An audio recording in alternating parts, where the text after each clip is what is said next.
Ahora sí. Bueno, buenos días a todas y todos. Mi nombre es Tomás Bataglino.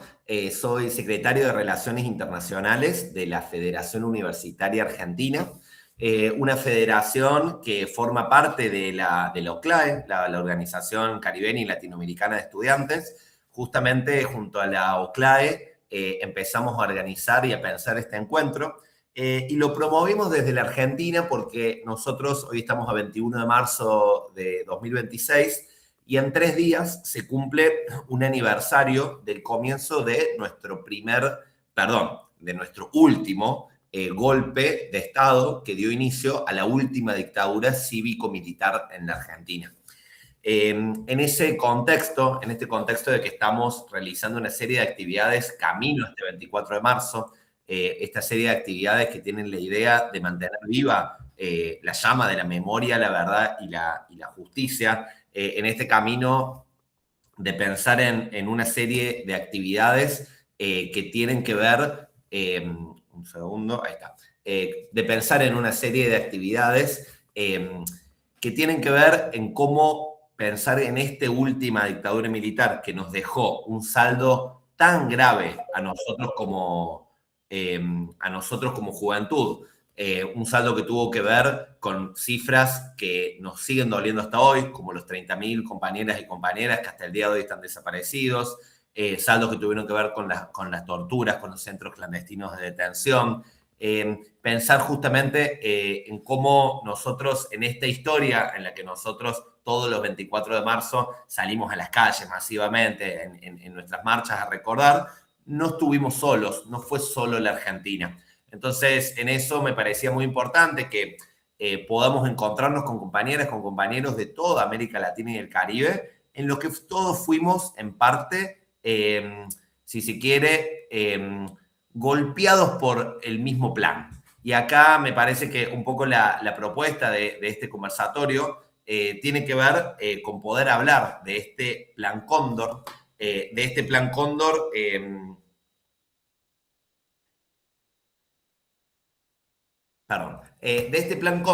que fue diseñado por los Estados Unidos, de este plan Cóndor que desde oficinas de los Estados Unidos, con personajes muy siniestros como Henry Kissinger, empezaron a delinear una política, por una parte secreta, de la que justamente desde la historia, y acá hay varios estudiantes de historia, seguimos hasta el día de hoy realizando un gran esfuerzo académico para poder investigar, y otra parte que tuvo que ver con la creación de estructuras represivas como la Escuela de las Américas, en las cuales se formaban básicamente a los distintos gobiernos de los países para la tortura, para la eliminación, si se quiere, de lo que ellos consideraban lo subversivo. Y acá me parece que es bien interesante que todos debemos conocer acá la historia de nuestros países.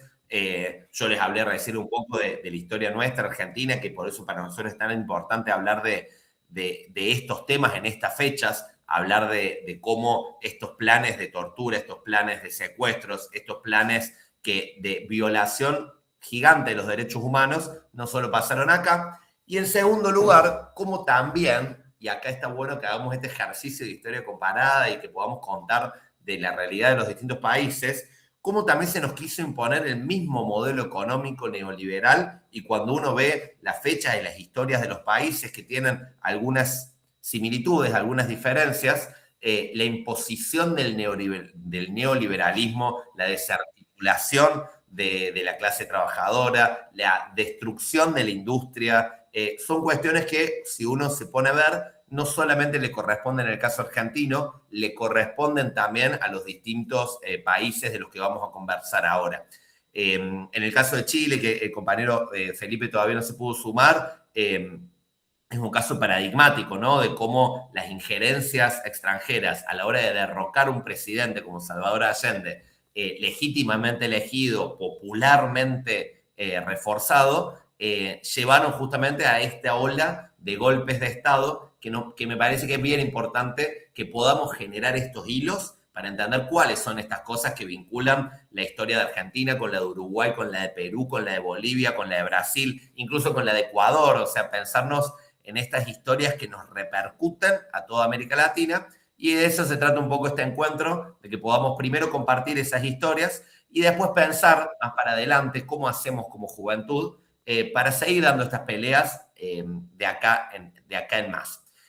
Así que me gustaría ir ahora presentando a las distintas personas que nos van a acompañar ahora y darles un primer momento para que nos puedan contar. Yo recién conté un poco del caso argentino, pero me gustaría que empiecen a contar un poco de cómo repercutió justamente este Plan Cóndor y cómo fueron básicamente los 70 en sus países, sobre todo en relación a el movimiento estudiantil, a las juventudes, a la organización popular en esos países. Si quieren, arranco con quien tengo más cerquita geográficamente, Inti. Ella es secretaria de la FEU, la Federación de Estudiantes del Uruguay, y te damos la palabra para que empieces.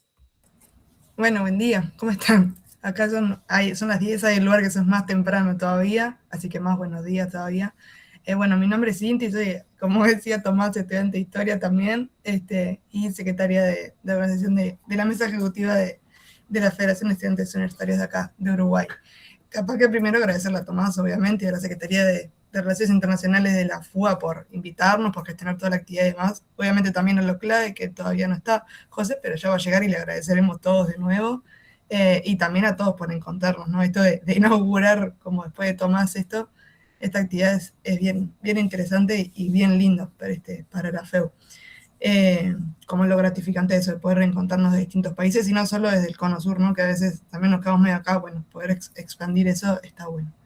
Tenemos poquito rato y a mí me interesaba poner como en consideración o sobre la mesa algunas cosas que me parecen interesantes para pensar el caso de Uruguay, pero también nada, todo lo que ha ido pasando en la década de los 60 y de los 70 más que nada en Latinoamérica y el Caribe. Y en primer lugar, es más difícil hacer como una historia de la federación, ¿no? Resumir en poquito tiempo, pero a veces, y su vínculo con el antiimperialismo, pero es útil, ¿no?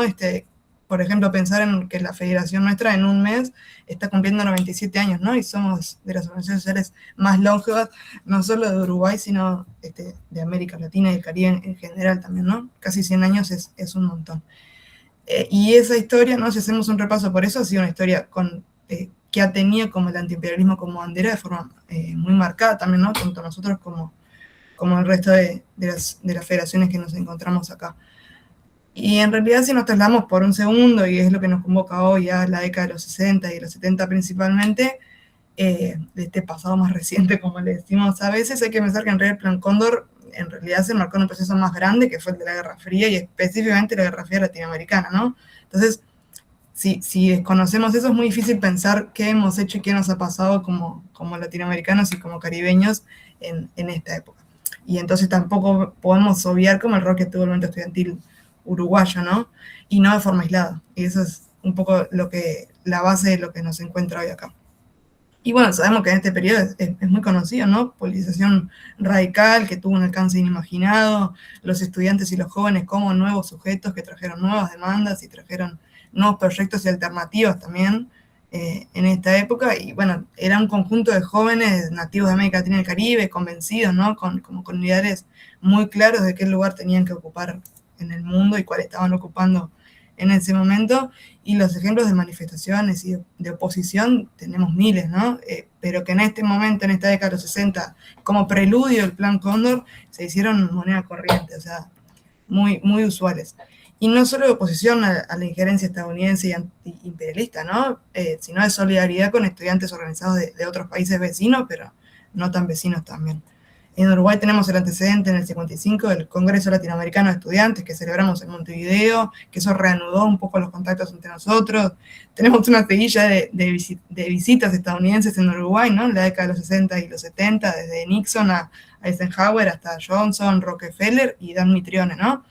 Incluso cuando Eisenhower nos visitó, la FEU, en este acto de solidaridad y de antiimperialismo, efectuamos una declaración conjunta con la FUA, en repudio a esta presencia estadounidense en la región, en Uruguay, pero también en la región. Tenemos la conferencia de cancilleres de la OEA, también en Punta del Este, en Uruguay, donde hay registro de que realizamos una marcha también en Montevideo. Después la OEA también tratando de financiar nuestra educación terciaria en 2 ocasiones, en el 65 y el 70, y fuimos protagonistas en esa posición. Entonces, nada, hay ahí todo un antecedente. Esto es más que nada década de los 60, pero nos acercamos rápidamente a los 70.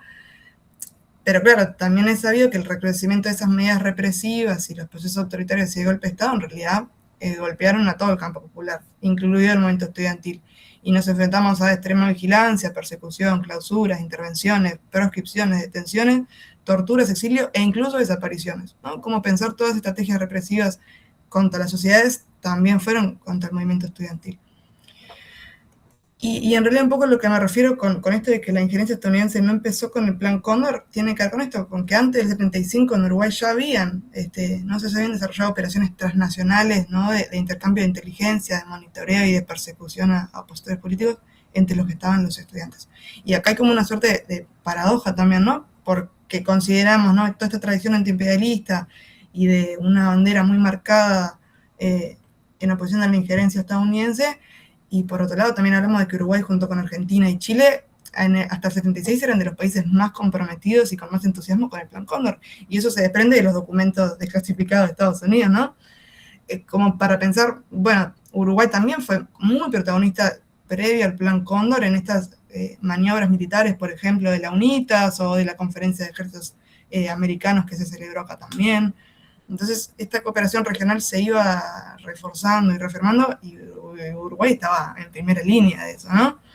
Entonces, con este entusiasmo tan grande puesto en la eliminación de este enemigo del régimen y con una posición estudiantil muy marcada, tan politizada y tan consolidada, el saldo lo conocemos, son las organizaciones estudiantiles afectadas, desarticuladas, obligadas a aislamiento, a la clandestinidad, con todos los desafíos que se implican, ¿no?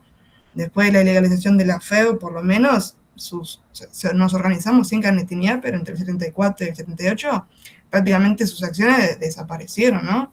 Vemos sí algunas actividades y algunas manifestaciones más que nada de propaganda que dan cuenta de cierta continuidad histórica y una voluntad de resistencia, pero recién a partir del 78, y nos quedaban varios años de dictadura todavía, pudimos empezar a rearmar de forma un poco más sólida lo que quedaba de resistencia, ¿no? Y especialmente a partir del 80 con cierto hito que hubo, que fue el plebiscito, que en Chile también tuvimos, el plebiscito que quiso acompañar la dictadura. Recién ahí pudimos empezar a hacer otro tipo y se abrieron otros horizontes para organizarnos, que abrieron un poco la cancha, digamos, a otras formas de resistencia, ¿no? Y poder volver a consolidarnos como movimiento estudiantil. Que no quiere decir que haya desaparecido, pero lo que hay que reconocer es que la dictadura nos golpeó muy fuerte a nosotros en Uruguay, pero también en el resto de países, y hubo cierto impasse en algunos años de la dictadura. Después tuvimos otros hitos organizativos, que fue, por ejemplo, la ACEP, que es una figura como clave acá, que no fue la federación, fue otro tipo de organización, pero que sí hubo mucho diálogo entre sí, y hoy nos consolidamos y somos la ACEP-FEU a partir del 84, y eso da cuenta de una continuidad también, ¿no? Entre estas distintas formas que fuimos encontrando como movimiento estudiantil en Uruguay. Y para mí, lo interesante de pensar todo esto, y con esto cierro, que creo que ya estoy cerca de los 10 minutos, lo interesante de pensar como sobre este pasado uruguayo, pero también del movimiento estudiantil, es que la dictadura, el Plan Cóndor y los golpes de Estado nos obligaron a una realidad que no fue nuestra, ¿no? Y que nos desafió muchísimo en muchos términos, pero especialmente en términos organizativos, de qué hacemos, cómo sorteamos esto y cómo nos volvemos a encontrar, ¿no?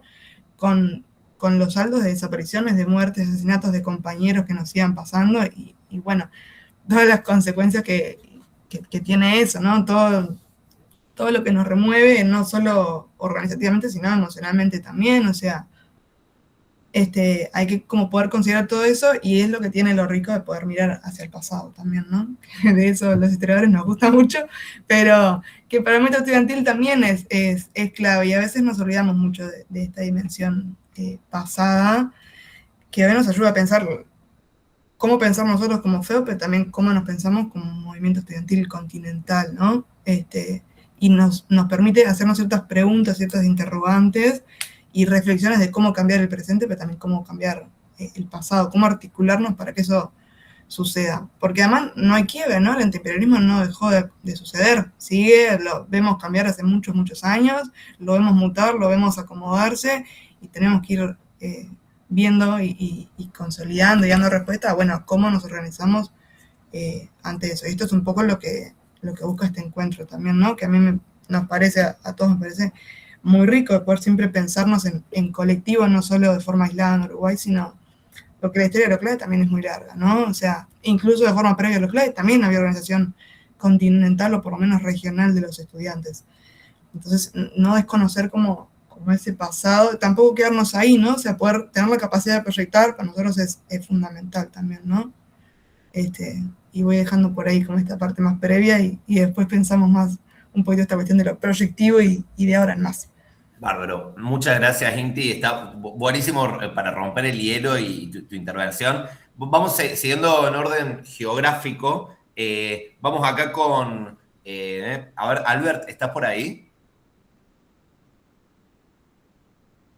Genial. Bueno, vamos, ya pasamos de Uruguay, nos vamos ahora a Paraguay. Le voy a presentar al querido Alberto Núñez. Él es coordinador y fundador de la red Sembrando Conciencia, director del programa Guerrilla Verde, también militante y también una figura que hace un montón por distintas causas sociales, ambientales, políticas del Paraguay y en ámbitos internacionales. Así que nos parecía esto muy importante también contar con su presencia en este encuentro hoy. ¿Cómo estás, Albert? Hola Tomás, ¿cómo están? Buenos días a todos los compañeros. Te pido disculpas si se escucha música de fondo porque justamente estoy en un encuentro político que me toca hablar dentro de un ratito. Me escapé acá en la esquinita para conversar con ustedes. Gusto ver tantas caras conocidas también.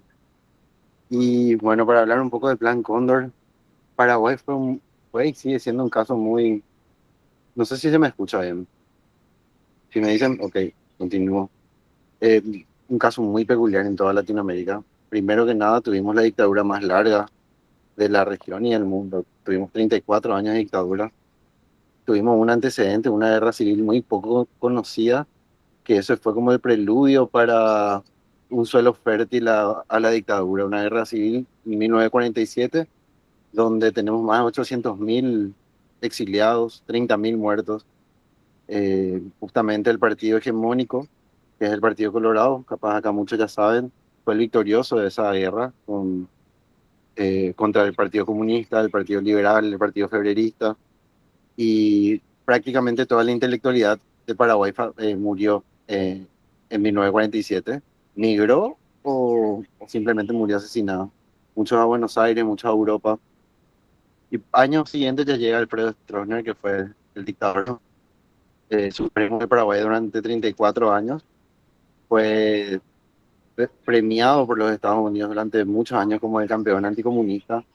Paraguay o Asunción, si ustedes conocen, ahora en aquella época era un pueblito geográficamente muy, muy chico y muy dominado, muy, muy fácil de dominar. Eh, las represiones que existieron, no le pu- el sistema de control que se generó durante esa dictadura, previo incluso a los 70, ya fue superior a lo que pasaba. Se le perseguía a los campesinos, a los estudiantes, eh, y era fácil porque eran pocos los subversivos que quedaban en el país. Por eso fue una dictadura tan larga, por eso nosotros seguimos teniendo ese fruto de la dictadura ahora mismo como una población con miedo, una población con el recuerdo de que el Partido Colorado le hace dictadura, es lo único conocido, el único mal conocido, entonces la gente ya siempre está acostumbrada a votar por el Partido Colorado. Es una batalla cultural bastante amplia, porque el prebendarismo es algo que se utiliza mucho acá, producto de la dictadura. eh, Funcionarios públicos en la época de la dictadura solamente podían ser del Partido Colorado, y eso es una práctica que se sigue perpetuando. En el 2015, nuestro presidente fue Mario Abdo, que era el hijo de uno de los torturadores y del cuatrinomio de oro que se llamó durante la dictadura. La volvimos a repetir sin tener mucha memoria, un presidente hijo de la dictadura. Ahora mismo, y anterior a Mario Abdo, está Horacio Cartes, que sí, ahí está, Sofi. No, decimos sin miedo en Paraguay, tenemos un presidente delincuente, un presidente narcotraficante, conocido por el contrabando, estuvo preso en los años 80 y reivindica la dictadura de Stroessner como, como si fuera algo bueno, sin hacer memoria de lo que fue la Operación Cóndor. Los desaparecidos se minimizan, como pasa en Argentina con Milei y en otros países. La alianza que tiene Paraguay con Estados Unidos sigue siendo poderosa. Defender esos procesos de persecución de la CIA, de Kissinger, del consenso de Washington, de todo lo que hizo América, o sea, Estados Unidos, perdón, encima de los países latinoamericanos, es todavía una parte hegemónica del discurso político en Paraguay. Es una batalla que está costando bastante porque faltan espacios de reconstrucción de memoria o sencillamente no es algo que le pegue totalmente a la juventud todavía.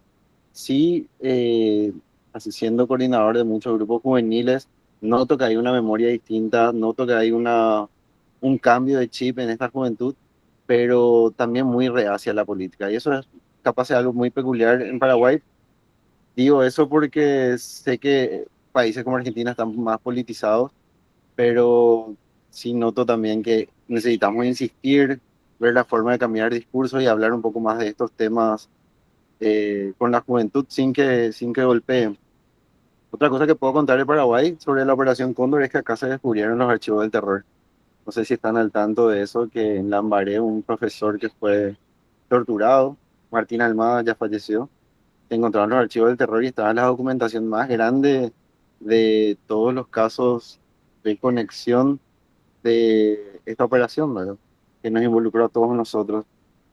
Ahora mismo tenemos un museo que está acá en el centro de Asunción, está bastante olvidado, pero tenemos todos los registros de personas desaparecidas, torturadas. eh, y eso, Tomás. No sé si no me quiero alargar mucho porque hay que darle lugar a todos, ¿verdad? Muchísimas gracias, Albert. A ver, un segundo. Vamos a seguir, terminemos la ronda y después ya seguimos compartiendo. Sigamos en orden geográfico con André II. Él es, bueno, también como INTI, estudiante de Historia de la UNB, director del Directorio Central de Estudiantes, Honestinho Guimarães, algo de portugués tengo que aprender, y él es militante del movimiento Juntos. Te damos la bienvenida, Andrés. Gracias, Tomás. Mucho Andrés. gusto por conocerlos todos. Agradecer por la invitación de estar acá. Si no entienden algo que digo, avísame, ¿no? Porque, bueno, no es mi primera lengua, así que intentar hablar un poquito de la historia de Brasil para ustedes. Como me presentó Tomás, yo hago parte del directorio estudiantil, directorio central de los estudiantes, Honestino Guimarães. Honestino ha sido un militante que ha sido presidente de la Unión Nacional de los Estudiantes en la década de 70 y lleva su nombre la entidad justamente porque, bueno, hubo una represión muy fuerte al movimiento estudiantil acá en Brasil y Honestino ha sido uno de los estudiantes que ha sido preso, torturado y desaparecido por la dictadura en Brasil y hoy lleva la entidad que él ha presidido acá en Brasilia, que es de donde vivo. Su entidad lleva su nombre como parte de una manera de prestar el homenaje y recordar siempre de su historia, porque así como Honestino, en el movimiento estudiantil sufrimos un golpe muy grande por la dictadura. La dictadura empezó en 1964 acá en Brasil, en un contexto donde estábamos pasando por una transformación social muy grande, se debatía acá en Brasil la necesidad de hacer una reforma agraria que nunca pasó. O sea, Brasil tiene una concentración agraria y de latifundios que sigue de toda su historia muy grande, también una serie de problemas estructurales que nos heredamos de la época de la esclavitud y de toda la forma como se construyó las ciudades en Brasil.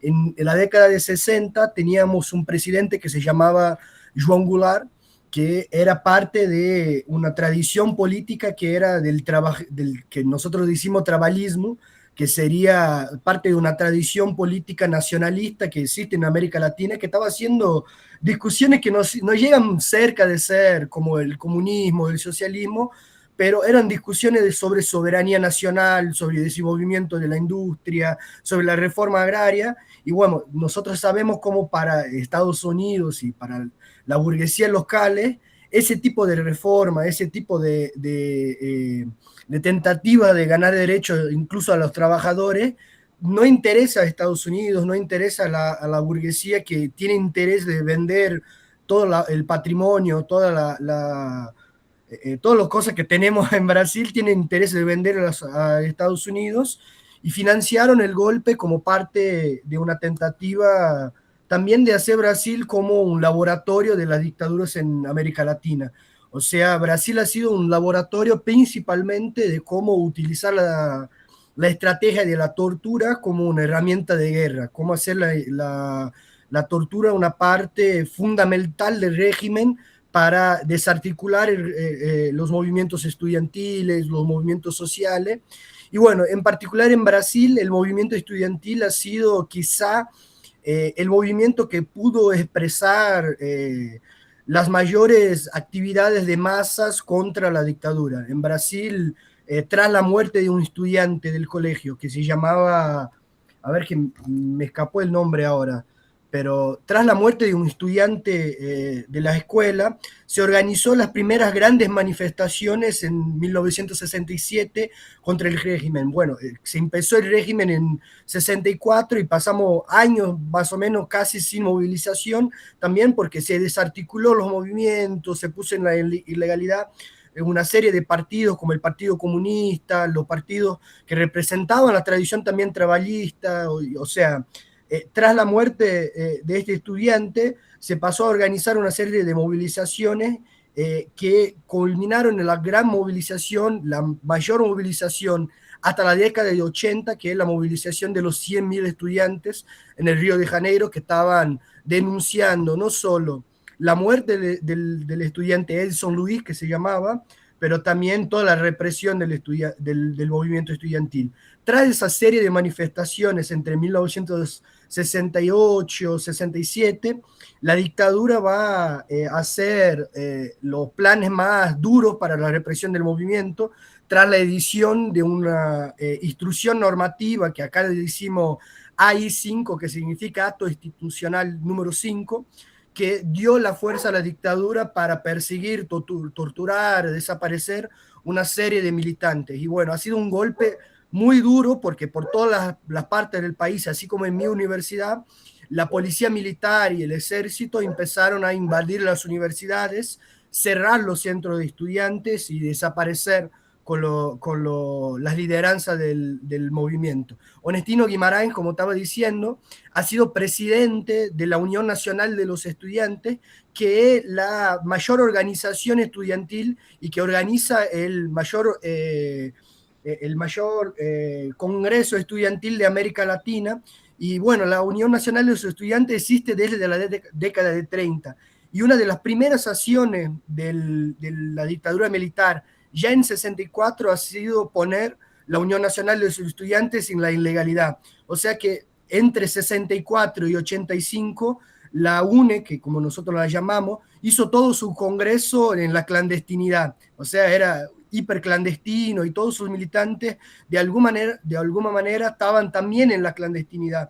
Y Onestino ha sido uno de los presidentes que presidió la UNE en esa época y bueno, intentó resistir. O sea, después del 67, 68, que tuvimos grandes movimientos de masa, grandes movimientos de contestación del régimen, la dictadura militar puso su plan de secuestro y tortura para desarticular todo el movimiento estudiantil durante toda la década de 70.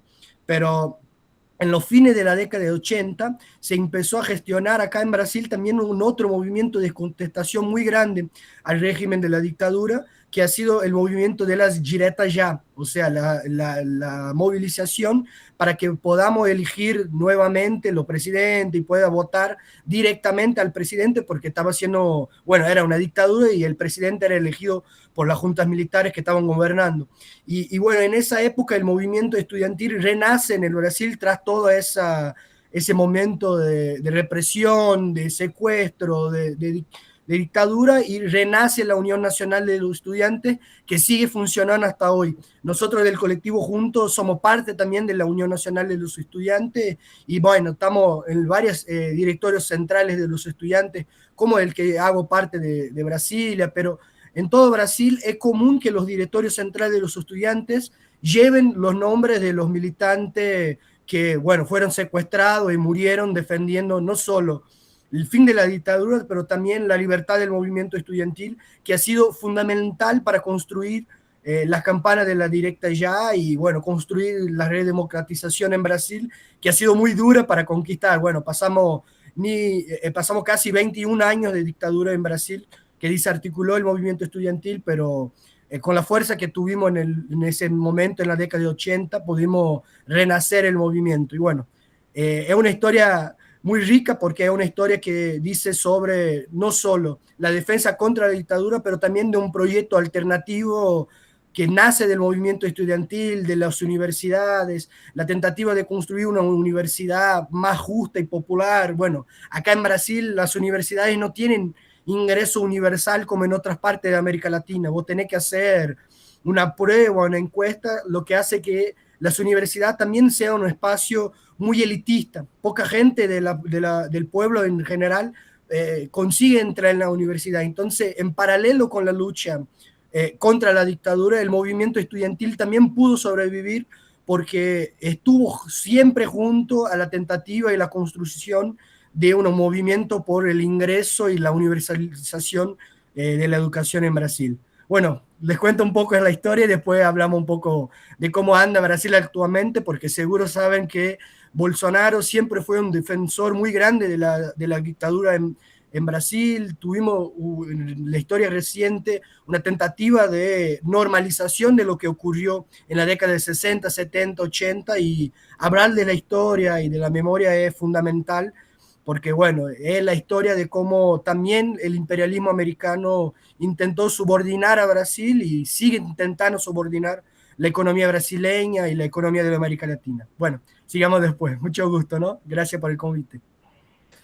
Muchísimas gracias, André. Seguimos en orden geográfico de sur a norte con el querido José García. Él es militante del Movimiento de Resistencia Plurinacional y también de apoyo técnico a la Federación de Fabriles de La Paz. José, estamos con vos.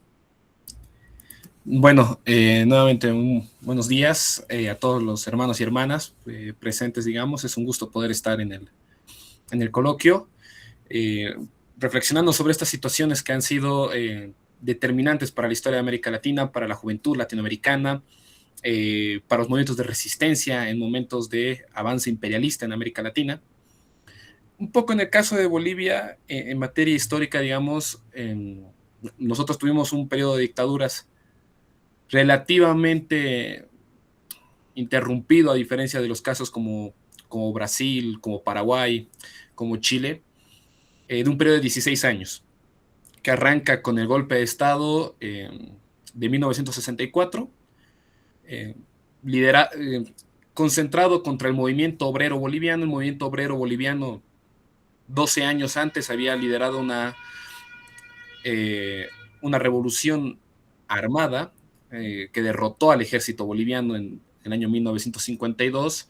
Hay una reestructuración del ejército, modificación de muchas de las condiciones de casta. Ahí se dan, digamos, muchos avances sociales, que fue el voto universal, la reforma agraria. El 95% de las tierras son entregadas a campesinos, arrebatándoselo a los hacendados bolivianos. Se nacionaliza las minas, que eran el 85% de las exportaciones del país. Y en ese fenómeno vienen las dictaduras militares, en un plan de endurecimiento de la política norteamericana en Bolivia. Bolivia pasó de la hegemonía británica en el siglo XIX, principios del siglo XX, a la hegemonía norteamericana. Y los norteamericanos decidieron que, bueno, la salida eran gobiernos militares que controlen al movimiento obrero, porque las fracciones más conservadoras, digamos, que estaban en el poder, no eran suficientes para parar lo que creían que era una tentativa comunista en Bolivia. Tenían que romper también un vínculo que existió por lo menos durante unos 6 años entre la Revolución Cubana y la Revolución Boliviana, entre el comandante Fidel Castro y, bueno, los gobiernos del MNR en Bolivia. En un primer momento las dictaduras se enfrentan directamente al movimiento obrero. Vamos a tener escenarios de masacres abiertas del año 65, el año 66, exilio de dirigentes, pero todavía el movimiento universitario no era el principal foco, era una represión masiva, como la primera dictadura argentina, una represión a todos, sin ser tan específico en su comportamiento. Después de la guerrilla del comandante Che Guevara en el año 67, se va a politizar toda la juventud boliviana, la juventud universitaria boliviana, y en esos fenómenos se va a construir en un debilitamiento de las dictaduras por la muerte del primer dictador, René Barrientos Ortuño. Se crea el movimiento de izquierda revolucionaria, que no es igual que el caso peruano-chileno. El MIR boliviano, de partida, sus colores no son rojo y negro, sino es naranja y azul, sus colores. Era un partido guevarista que opera dentro de la estructura universitaria boliviana, bastante radicalizado, con la influencia de la teología de la liberación, con la influencia de la experiencia del Ejército de Liberación Nacional, que sigue operando y tiene mucha influencia dentro de la juventud universitaria boliviana a finales de los años 60.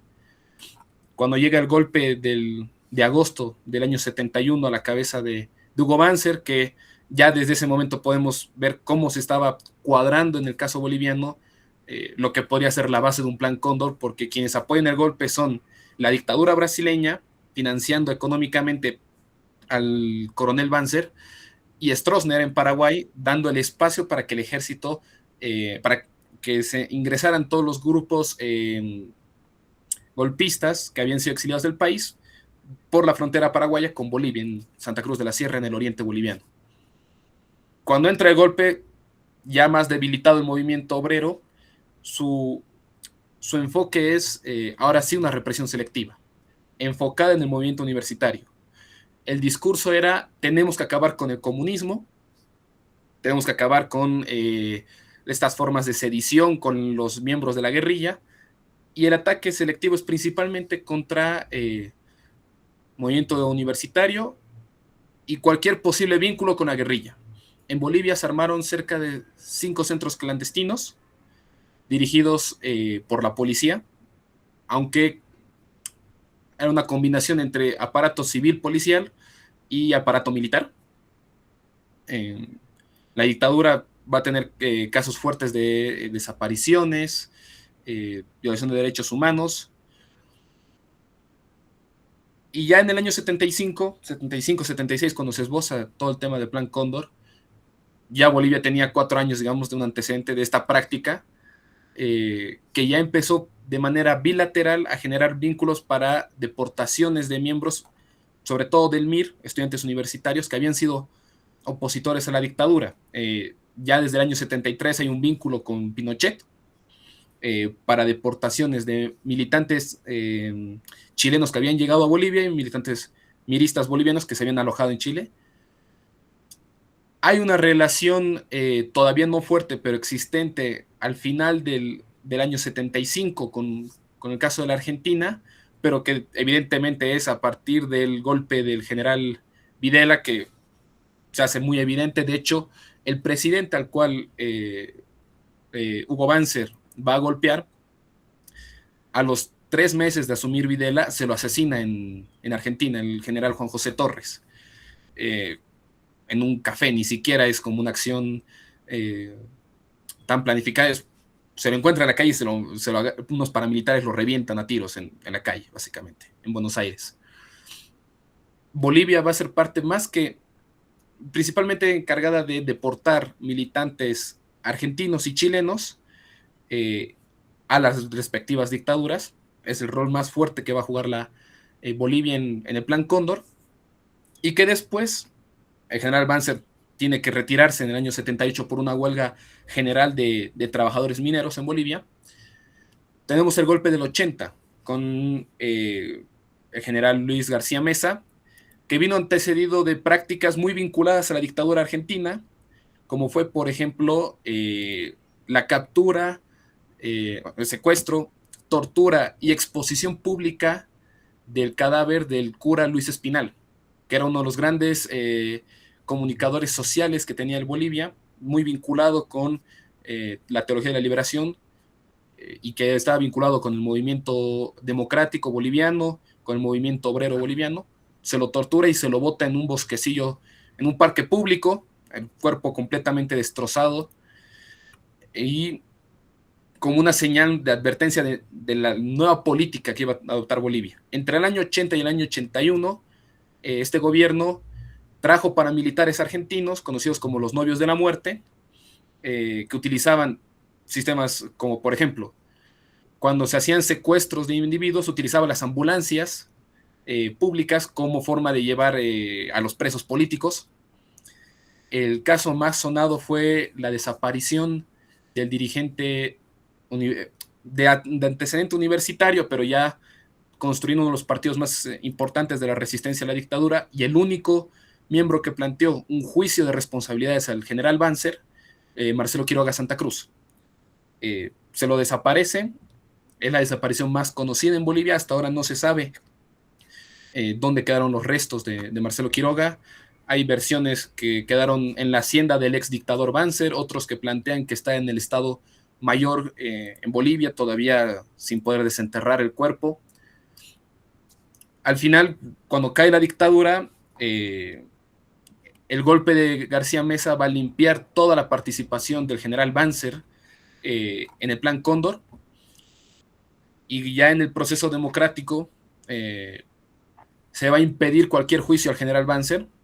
El general Banzer va a crear su partido Acción Democrática Nacionalista, y de hecho va a llegar a ser presidente después, electo democráticamente a finales de los años 90.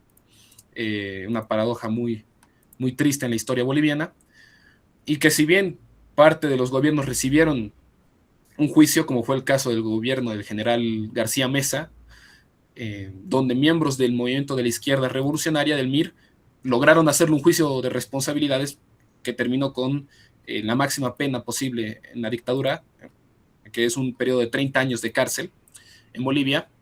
Nuestra legislación no permite periodos más largos. Banzer nunca tuvo juicios, y todo el despilfarro económico, todo el vínculo, hubo un vínculo extremadamente fuerte con el narcotráfico, financiamiento, por ejemplo, en el caso de Bolivia, a la contra nicaragüense, por ejemplo. Se utilizaba parte, la CIA estaba vinculada con la producción de cocaína en Bolivia, para que la venta de esa cocaína a su vez funcionara como plata ilícita para financiar a la contra en Nicaragua. Y que después Bolivia durante algunos años funcionó como paraguas para proteger a exdictadores y extorturadores.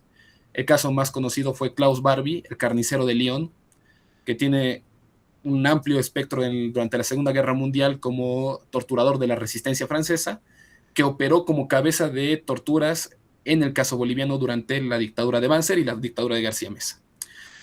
Un poco eso podemos adelantar. En el caso más histórico, digamos, que el movimiento universitario logró sobrevivir, pero con múltiples masacres, un montón de desaparecidos.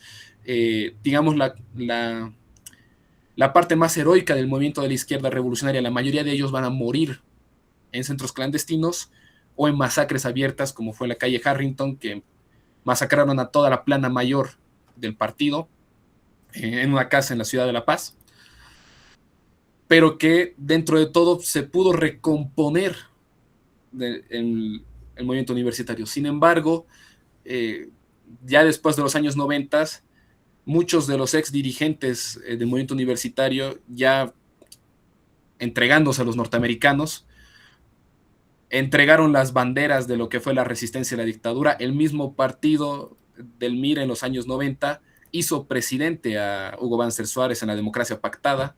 Se conoció el pacto como los ríos de sangre, cruzar ríos de sangre, y que eso lamentablemente afectó mucho la memoria. El gobierno del presidente Evo, durante los 14 años en gestión, se armó la Comisión de la Verdad, se armó una investigación, la primera investigación sobre la dictadura boliviana. Tiene un informe de más de 8 tomos, de como 1000 páginas cada tomo, pero todavía en la memoria está costando mucho trabajar el tema de las dictaduras. Es todavía un tema muy difícil. La oligarquía nunca pagó nada de esto y es más, toda la inflación y la deuda que contrajeron nunca la pagaron al Estado boliviano, más bien hicieron quebrar al país 2 veces. Entonces, digamos, ese es el problema que tenemos en el caso boliviano con la memoria con respecto a las dictaduras y el movimiento universitario. Muchas gracias, José, por la intervención. Vamos a ir ahora yéndonos más para el norte y le vamos a agradecer mucho a estos dos compañeros que siguen ahora en la lista de intervenciones, porque son los que se despertaron más tempranito para estar acá. Le damos la palabra primero a Franklin Quiñones Granados. Él es estudiante de administración de la Universidad Nacional Intercultural de la Selva Central, Juan Santos Atahualpa. Justamente él es el presidente de la Federación Universitaria de esa universidad y también secretario intercultural de la Federación de Estudiantes de Perú. Estamos con vos, Franklin.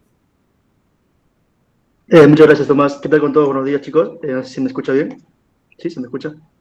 Bueno, ¿qué tal con todos, chicos? Bueno, sí, el caso Cóndor es un caso, en verdad, que muy alarmante que ha pasado en esas épocas. Y justamente ahora se percute en acciones que han pasado, incluso ahora en el gobierno, ¿no? Justamente, solamente que lo camuflan o lo cambian de nombre, pero menos ya con más impacto en estos tiempos. Justamente en Perú lo que hubo estos años, hemos pasado de lo que es el tema de lo que es un régimen de autoridad, se puede decir, dictatorial, militante en este caso. En los años de 1960, cuando estaba el gobierno, el gobernante militar, si no me equivoco, Juan Velázquez Alvarado, que en este momento era un militante que ¿qué hacía esta persona? Pues hacía confundir al pueblo en este caso. Ustedes saben que el tema de lo que es en las peleas internas de un país, siempre está el tema de derecha-izquierda, comunista, capitalista y tipos de pensamiento e ideología que tiene el pueblo en este caso. ¿Y qué hacen estas personas militantes? Pues aprovechan esta confusión de masa para poder generar un caos interno.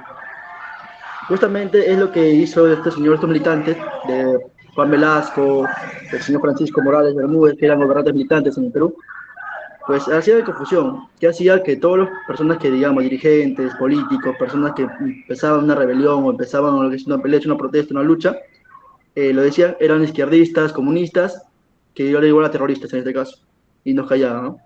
Callaban, nos golpeaban, desaparecían, siguientes casos.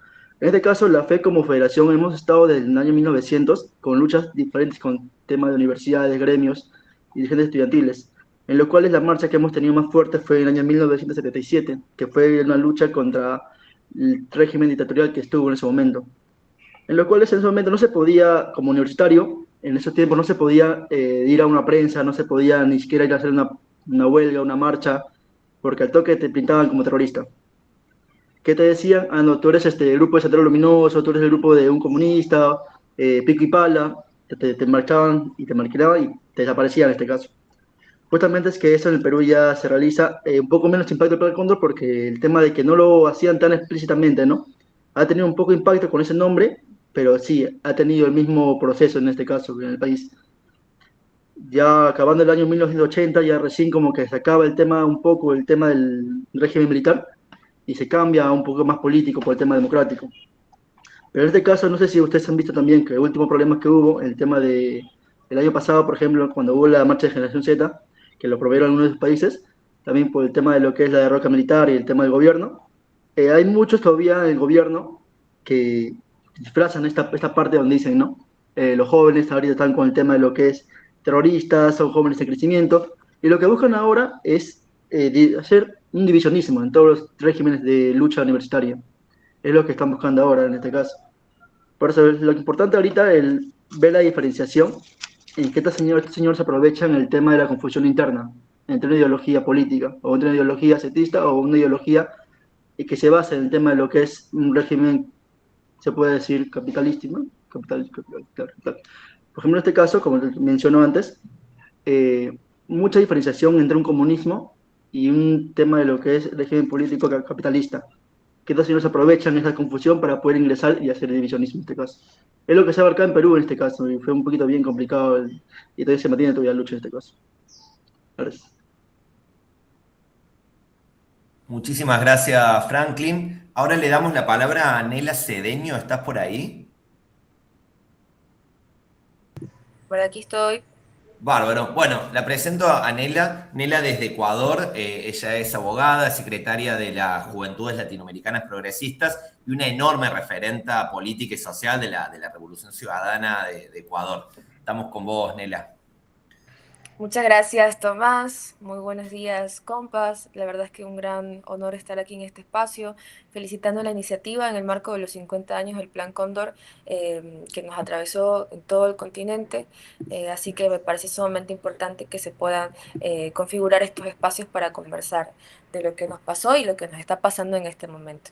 Bueno, hablar del Plan Cóndor en Ecuador implica disputar el relato histórico, porque durante mucho tiempo se nos ha querido instalar la idea de que el cóndor fue algo lejano, algo del Cono Sur, algo que ocurrió en otros países, pero esa narrativa obviamente no es inocente, es parte del mismo proceso de ocultamiento y aminoramiento de los hechos. El Plan Cóndor no fue únicamente una coordinación represiva entre dictaduras, fue un dispositivo continental de guerra política diseñado para destruir la posibilidad de transformaciones sociales en América Latina. Y en Ecuador, aunque con particularidades, sí se formó parte de ese engranaje. Durante los años 70, bajo gobiernos militares, se consolidó en el país una estructura de control alienada a esa lógica.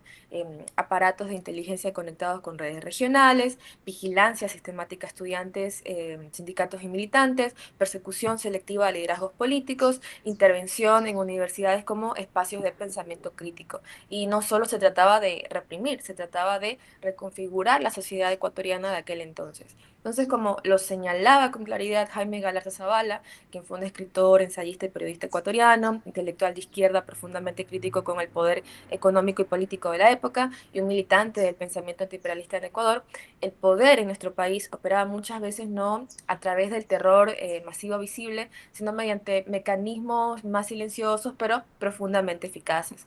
Galarza denunciaba, y yo retomo el sentido de su pensamiento y planteamiento, que no siempre hacía falta desaparecer a miles, bastaba con intervenir los núcleos organizativos, infiltrar, aislar y sembrar miedo para desarticular un proceso político. Y esa es precisamente la lógica del Plan Cóndor. Es no solo eliminar personas, sino romper la capacidad de la organización política de los pueblos. En Ecuador esa lógica se expresó en una represión selectiva, fragmentaria, constante y estratégicamente dirigida. Ahora bien, si queremos entender hasta qué punto Ecuador estuvo atravesado por esta dinámica, tenemos que mirar también los hechos de esa época que rodean el poder político. Y aquí aparece una figura clave, quien es Jaime Roldós Aguilera.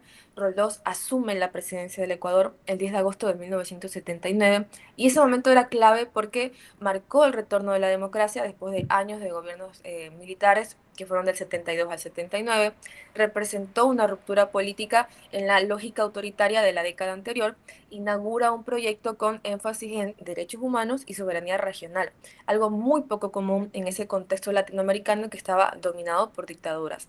Entonces Roldós representó obviamente una ruptura. En plena hegemonía de dictaduras en América Latina, levanta una agenda que incomodaba profundamente: la defensa activa de los derechos humanos, la denuncia de las dictaduras del Cono Sur, la afirmación de la soberanía nacional y una política exterior e independiente. Entonces, su conocida carta de conducta marcó un precedente en la región, pero también lo colocó en una posición de riesgo, porque Roldós no solo cuestionaba internamente, sino que cuestionaba el orden continental. Y su gobierno duró hasta el 24 de mayo de 1981, que es la fecha de su muerte, en un supuesto accidente aéreo que no puede ser leído de manera ingenua. Existen múltiples elementos que han alimentado la sospecha histórica, como inconsistencias en las investigaciones, falta de esclarecimiento pleno del caso, coincidencia temporal con la muerte de otros líderes incómodos en la región como Omar Torrijos en Panamá, y el contexto geopolítico de la eliminación de figuras disonantes.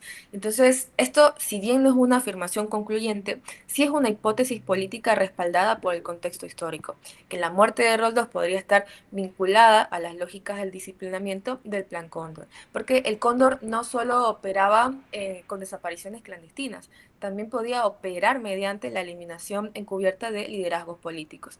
Por ejemplo, en Ecuador, los movimientos estudiantiles fueron uno de los principales objetivos de esta lógica represiva de la época, no porque fueron violentos, sino porque eran espacios donde nacía el pensamiento crítico y la organización popular. En los años 70 y a los principios de los años 80, el movimiento estudiantil ecuatoriano era uno de los principales focos de organización política, muy vinculada a las luchas de izquierda, sindicales y populares, y estaba muy activa en universidades como la Universidad Central de Quito, la Universidad de Guayaquil y otras universidades públicas.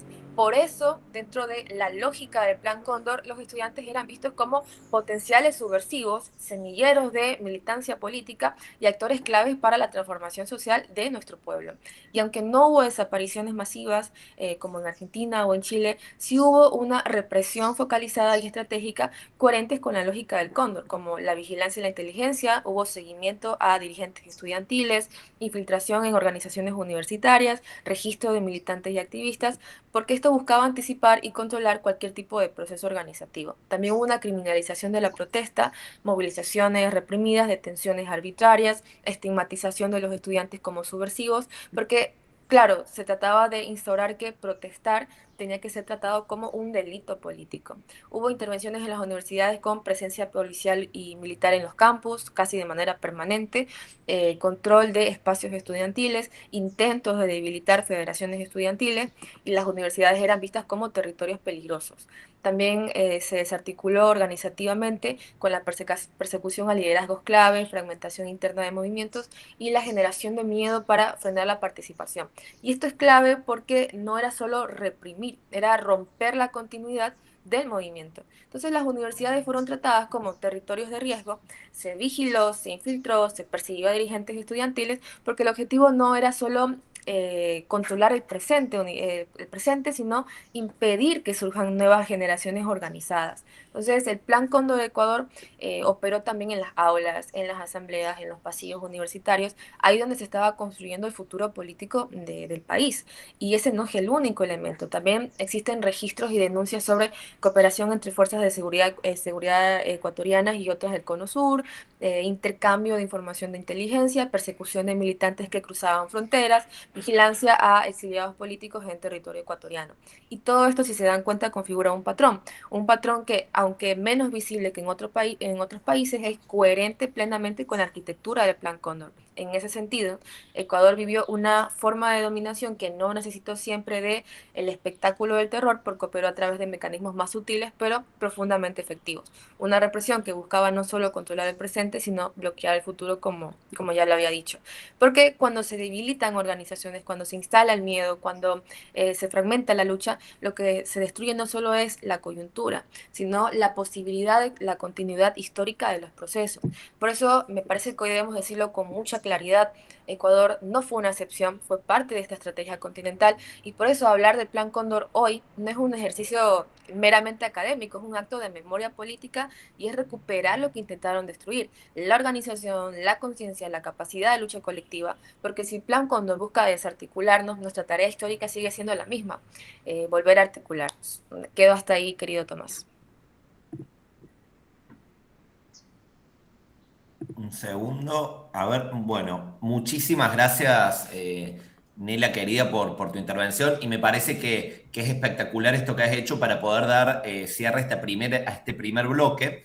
Un segundo, ahí está. A este primer bloque me parece que tus palabras nos permiten mucho pensar en esta clave de que cómo cada una de estas historias de nuestros países, que estoy muy seguro que todos los que estamos acá no conocíamos seguramente en detalle todas las cuestiones de historias que han contado desde Argentina, Uruguay, Paraguay, Brasil, Chile, Bolivia, Perú, Ecuador. Uno generalmente cuando piensa en Plan Cóndor, está muy bueno esto que dice Nela, de que lo piensa como una cuestión solo del Cono Sur, y pensar el Plan Cóndor como una estrategia que no solamente tuvo que ver con una focalización en determinados países, sino en un plan sistemático y regional, me parece que es bien importante, sobre todo para adentrarnos a lo que sigue en nuestra discusión, que tiene que ver con cómo opera este imperialismo en nuestras regiones, cómo lo que nos pareciera que tiene que ver con cuestiones propias de cada país. Alberto hablaba de la dictadura de Paraguay que duró tantos años. Yo hablaba al principio de la conferencia de las cifras que tenemos en Argentina, en el que terrorismo de Estado hubo muchos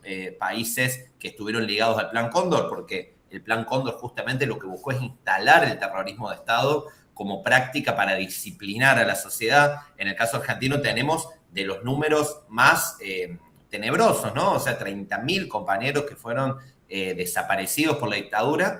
Pero al mismo tiempo, como contrapartida, si se quiere, como contracara de esta moneda, de este plan que instaló terror y disciplinamiento en distintos lugares de América Latina, me parece que lo interesante para pensar es, bueno, cómo se organizó a lo largo de estos años y cómo se tiene que organizar de acá en adelante esta respuesta colectiva a estos planes para disciplinar, para instalar determinados modelos económicos, para instalar determinados intereses en nuestra región, ¿no?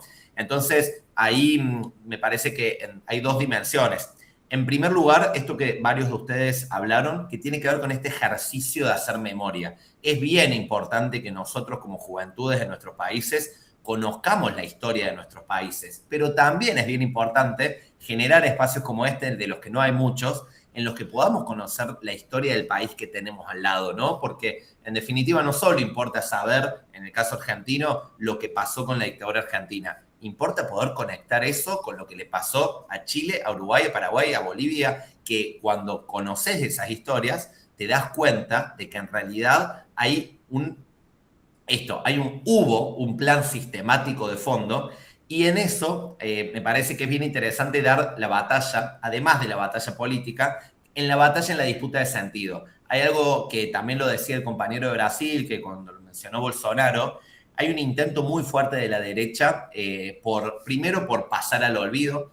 Lo decía un poco Rodolfo Walsh, uno de los principales escritores y periodistas que tenemos en Argentina, que justamente él tuvo la valentía de a un año de comenzar la dictadura militar en 1977, de publicar la famosa carta abierta a la Junta Militar, en la que él denunciaba en tan solo un año de dictadura todas las atrocidades, las cifras de desaparecidos, las torturas, el plan económico vigente que hablaba de la paralización de los sueldos, los despidos, entre muchas otras cosas. Y él cuando termina esta carta, él lo que dice es, bueno, yo tengo la certeza que esta carta no va a hacer que los militares cambien de opinión, sé que voy a ser perseguido con eso, pero hay que dar testimonio en tiempos difíciles. Y hay algo más que decía Rodolfo Walsh, de cómo, si se quiere, hay siempre un intento para que olvidemos a nuestros héroes, olvidemos nuestra historia, para que justamente así es más fácil instalar este tipo de modelos. Me parece que hacer el ejercicio de poder recordar las historias nacionales como estamos haciendo acá y vincularlos en una sola historia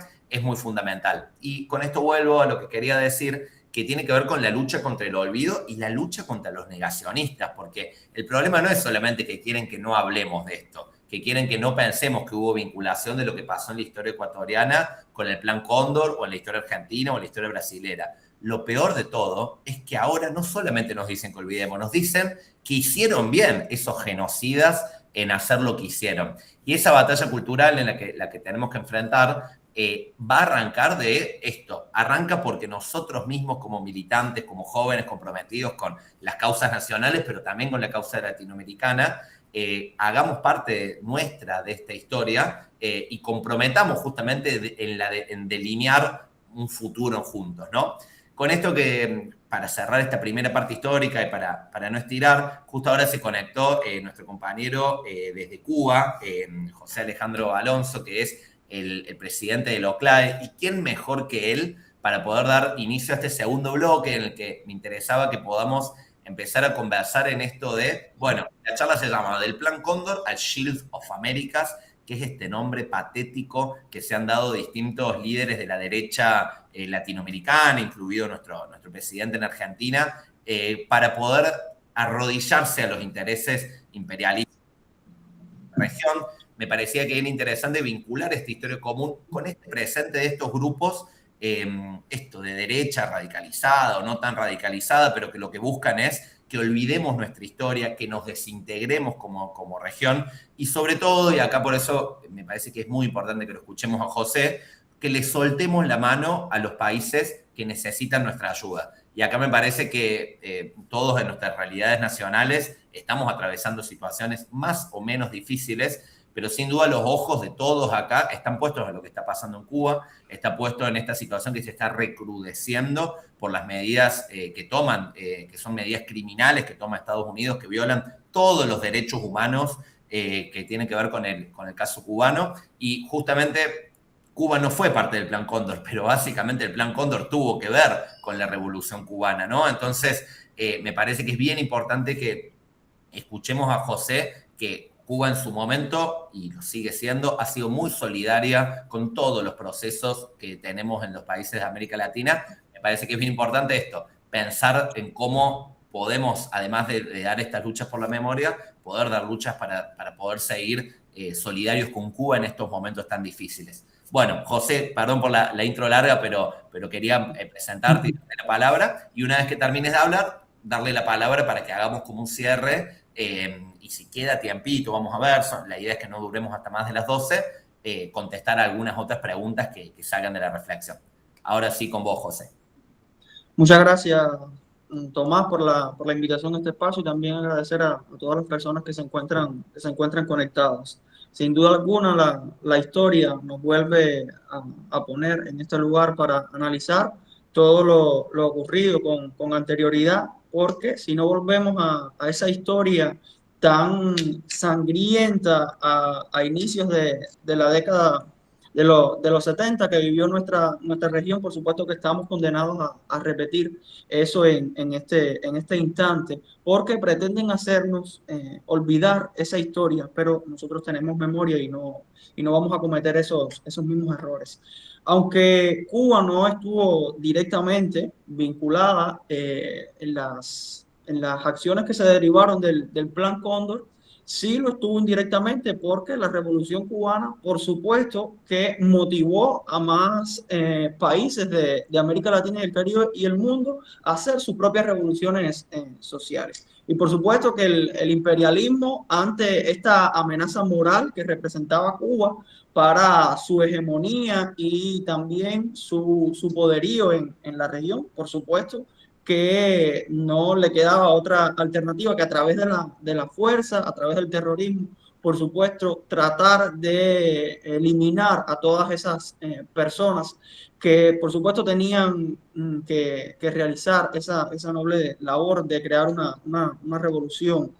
Y nosotros recordamos todas las víctimas precisamente de la última dictadura militar en Argentina, porque nosotros perdimos 2 cubanos de la embajada diplomática de Cuba en Argentina en esa última dictadura militar, que por supuesto nosotros los cubanos y como toda América Latina nos sentimos actualmente indignados con todo lo ocurrido en ese momento, porque injustamente estos jóvenes fueron secuestrados por la dictadura militar imperante en ese entonces, y fueron asesinados en un centro de detención, y no fue hasta el año 2012 y 2013 que sus cuerpos fueron encontrados dentro de un tanque de cemento.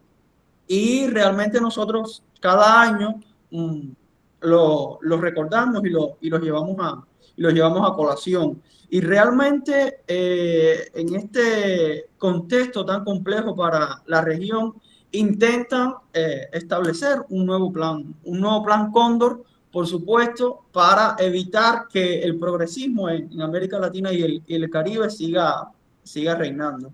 Ahora con otros métodos, con otras formas que realmente utilizan a través principalmente de los medios digitales, hacen injerencia en los asuntos internos de determinados países para cambiar el rumbo de su régimen político. En cuanto a Cuba, nosotros actualmente estamos en un momento bien complejo, pero no hemos dejado de recibir la solidaridad de todos los países del mundo. Por estos días está acá en La Habana, Cuba, un convoy llamado Nuestra América, donde lo integran varias personas que provienen de distintas partes del mundo, que traen a nuestro país ayuda humanitaria para aliviar un poco la crisis. Pero tengo que decir que la crisis en cuanto a alimentos, en cuanto a productos de primera necesidad, pero la crisis petrolera que está pasando actualmente Cuba debido a un bloqueo energético injustamente puesto por el gobierno fascista de los Estados Unidos contra nuestro país, que por supuesto afecta directamente la vida del pueblo cubano, la vida cotidiana de niños, de niñas, de adolescentes, de ancianos, que por supuesto buscan afectar y buscan derribar la obra de la revolución cubana. Pero hay algo que no se puede bloquear y es esa solidaridad que ha caracterizado siempre a nuestros hermanos y a nuestras hermanas de distintas partes del mundo. Y por supuesto que a casi 50 años de esta última dictadura militar en la Argentina, el llamado siempre es a la unidad frente a ese agresor que pretende arrebatarnos la paz, que pretende devolvernos a un pasado oscuro de colonización, de torturas, pero también de mucho sufrimiento para nuestros pueblos. Figuras como Fidel Castro, el Che Guevara, que fueron los impulsores de la solidaridad y del internacionalismo de la Revolución Cubana a inicios de la década del 60, actualmente siguen guiando el pensamiento antiimperialista latinoamericano y caribeño frente a ese gigante que pretende arrebatarnos todas las conquistas alcanzadas y que también pretende influir directamente en la vida de todos los latinoamericanos y latinoamericanas a través de los gobiernos fascistas de derecha que imperan en numerosos países de nuestra región.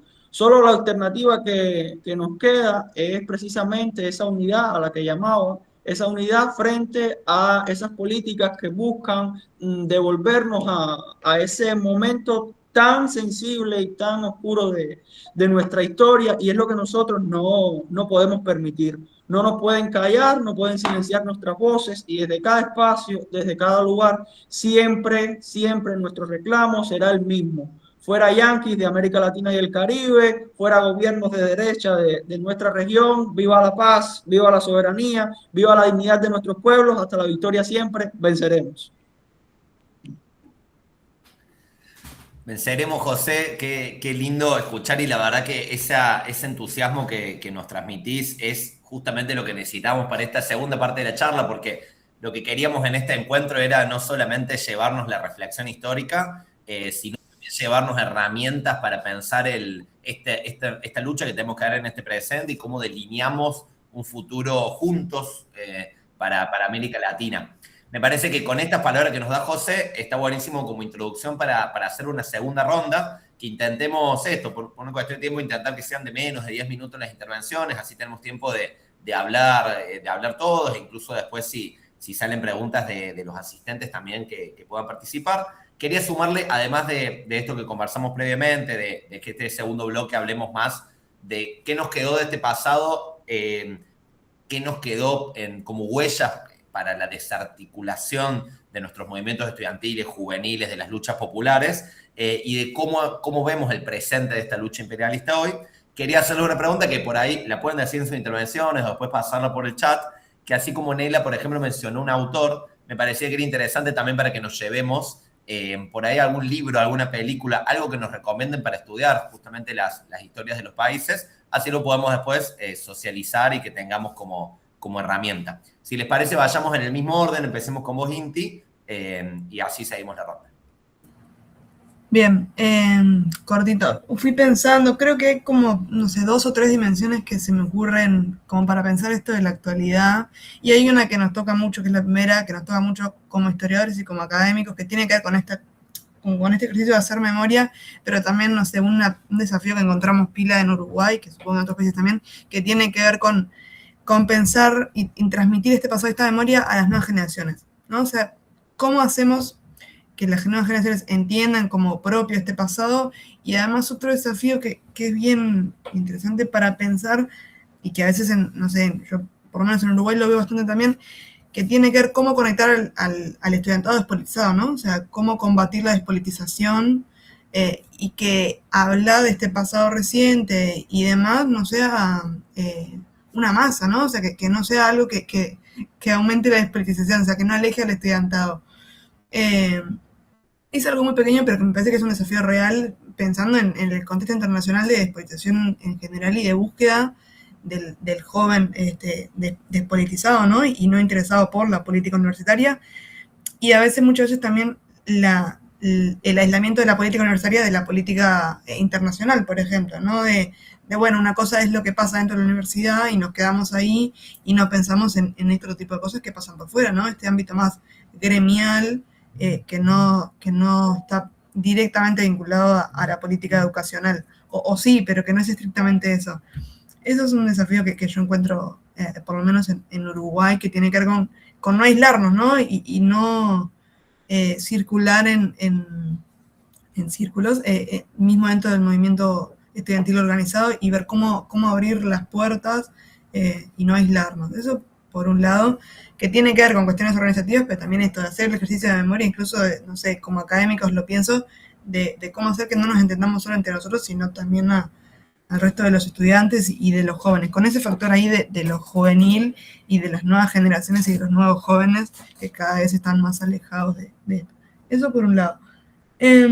Después, pensando en nosotros, pero los organizados, pero también en el despolitizado, las instancias como estas de intercambio, de diálogo, de formación, ¿no? O sea, en términos de pasado, pero también de formas posibles de hacer las cosas, como las instancias de formación a nivel Uruguay, pero también a nivel regional y a nivel continental, son claves. Y es clave que desde los espacios organizativos que tenemos como lo CLAE, las podamos impulsar, ¿no? O sea, como forma como muy constante, y tener bien presente la importancia de esto, del encuentro entre varios y entre los colectivos para poder construir, para formarnos y también para pensar juntos, ¿no? Pero en la formación a mí me parece que es como bien clave, porque si no tenemos como esas bases medio todos consolidados, es difícil también a veces proyectar hacia adelante.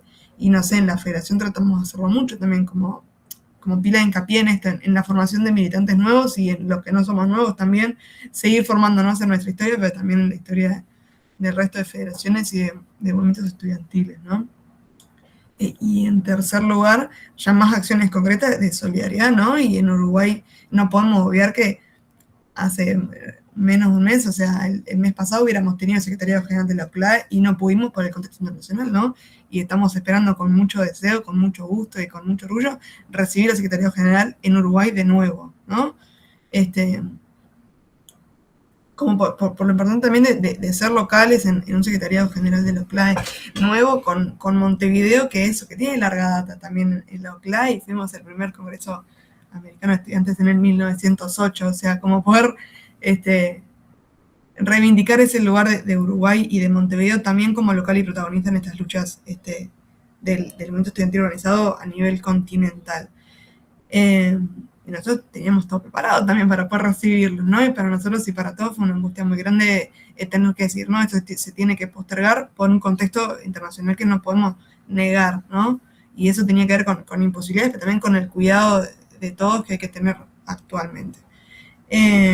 Y un poquito también sobre la fecha, la Brigada de Solidaridad con Cuba, ¿no? Que Uruguay llevó, y la Federación llevó una delegación muy grande, ¿no? Con lo importante de este tipo de instancias, que tienen que ver con formación, pero también de la concreción de solidaridad, ¿no? De lo material que implica la solidaridad internacional, que no solamente es de intercambio y encuentros formativos, sino de ir, de movernos, de poder traspasar esas barreras a veces nacionales, ¿no? De poder movernos a lo largo y ancho de todo el continente, que lo venimos haciendo desde hace muchos, muchos años, los latinoamericanos y los caribeños.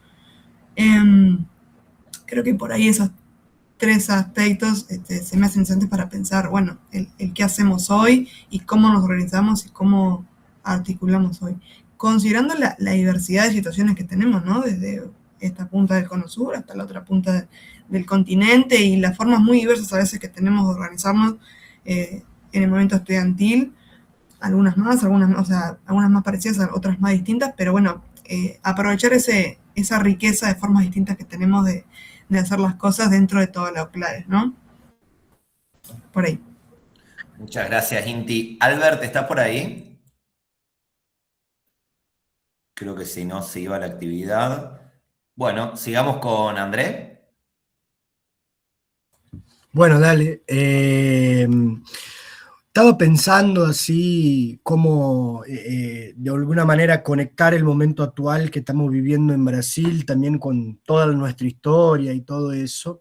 Y bueno, como estaba diciendo, el movimiento estudiantil en Brasil se pudo recuperar después de todo que pasó, de todo que ocurrió, y hoy el movimiento estudiantil está nacionalizado en Brasil, está organizado, pero vivimos un momento en Brasil que es un momento muy delicado. Así. Ya tuvimos como presidente Bolsonaro, lo pudimos derrotar en las elecciones y ahora estamos con un gobierno que es un gobierno más a izquierda que pudo derrotar la extrema derecha en las elecciones de 2022, pero eso no significa de alguna manera que estamos libres de la amenaza de la extrema derecha.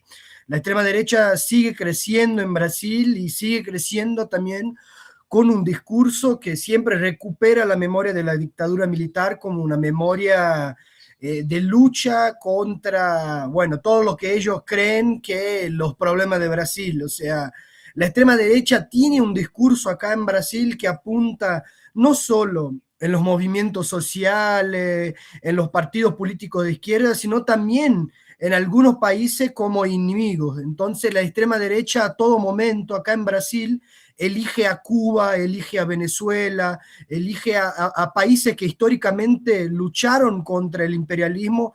La extrema derecha elige como enemigos y todo el tiempo también intenta de alguna manera utilizar de esa retórica para también construir una retórica pro Estados Unidos. No sé si ustedes vieron, pero en una manifestación reciente del bolsonarismo acá en Brasil, los bolsonaristas pusieron una bandera enorme de Estados Unidos enfrente al el MASP, que es uno de los museos más importantes de Brasil, que queda en el centro de la ciudad de San Pablo, que es la mayor ciudad de Brasil. O sea, la extrema derecha en Brasil también tiene una característica que, bueno, se recupera también de la dictadura militar, que es una característica entreguista. Son vendepatria y están en todo momento intentando construir una narrativa que dé condiciones de hacer la venta de nuestros activos, la venta de nuestro patrimonio hacia Estados Unidos, como si eso fuera algo bueno a nuestra población.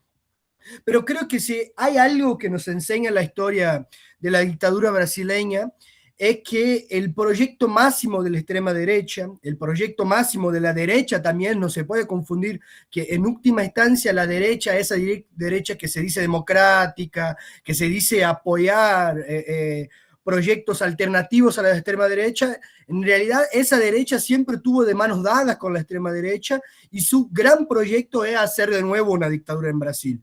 Tienen como objetivo acabar con las instituciones, acabar con la libertad democrática, encerrar los movimientos sociales de nuevo. Y bueno, estamos en un momento, y eso es que lo quería decir, un momento aún de poder disputar el futuro de Brasil y el futuro de América Latina. Si nosotros sabemos que su proyecto es hacer de nuevo las dictaduras, de nuevo apoyar en Estados Unidos para hacer sus planes económicos, sus entregas económicas, nosotros también tenemos que articular el movimiento antifascista, recuperando la memoria para decir lo que nosotros no queremos, pero también lo que nosotros queremos, porque si hay espacio también para el crecimiento de la extrema derecha, eso existe también porque hay una crisis en la institucionalidad, hay una crisis en la representación tradicional de la política, y eso significa que también hay una necesidad de una presentación de una alternativa para la crisis histórica que estamos pasando no solo en Brasil, sino también en América Latina y en el mundo. Y creo que para construir esa alternativa nosotros vamos a necesitar una unidad, pero también una construcción de una alternativa que nazca a partir del trabajo de base, de las necesidades que estamos viviendo en las universidades, pero también en la necesidad de pensar en la realidad del trabajo, la realidad de la explotación, la realidad del trabajador en toda América Latina, porque nosotros sabemos que el proyecto de Estados Unidos es hacer de América Latina de nuevo un sitio de explotación directa. La invasión que está haciendo Trump, no solo en Irán, pero también en Venezuela, dice respeto a una tentativa de mantener una hegemonía que ya no se sustenta más, o sea, tenta hacer una explotación directa de todos los bienes económicos que tenemos en América Latina, y si nosotros queremos enfrentar eso, necesitamos unirnos y construir esa alternativa que va a surgir de la unión entre los estudiantes, los trabajadores, de las necesidades que tenemos.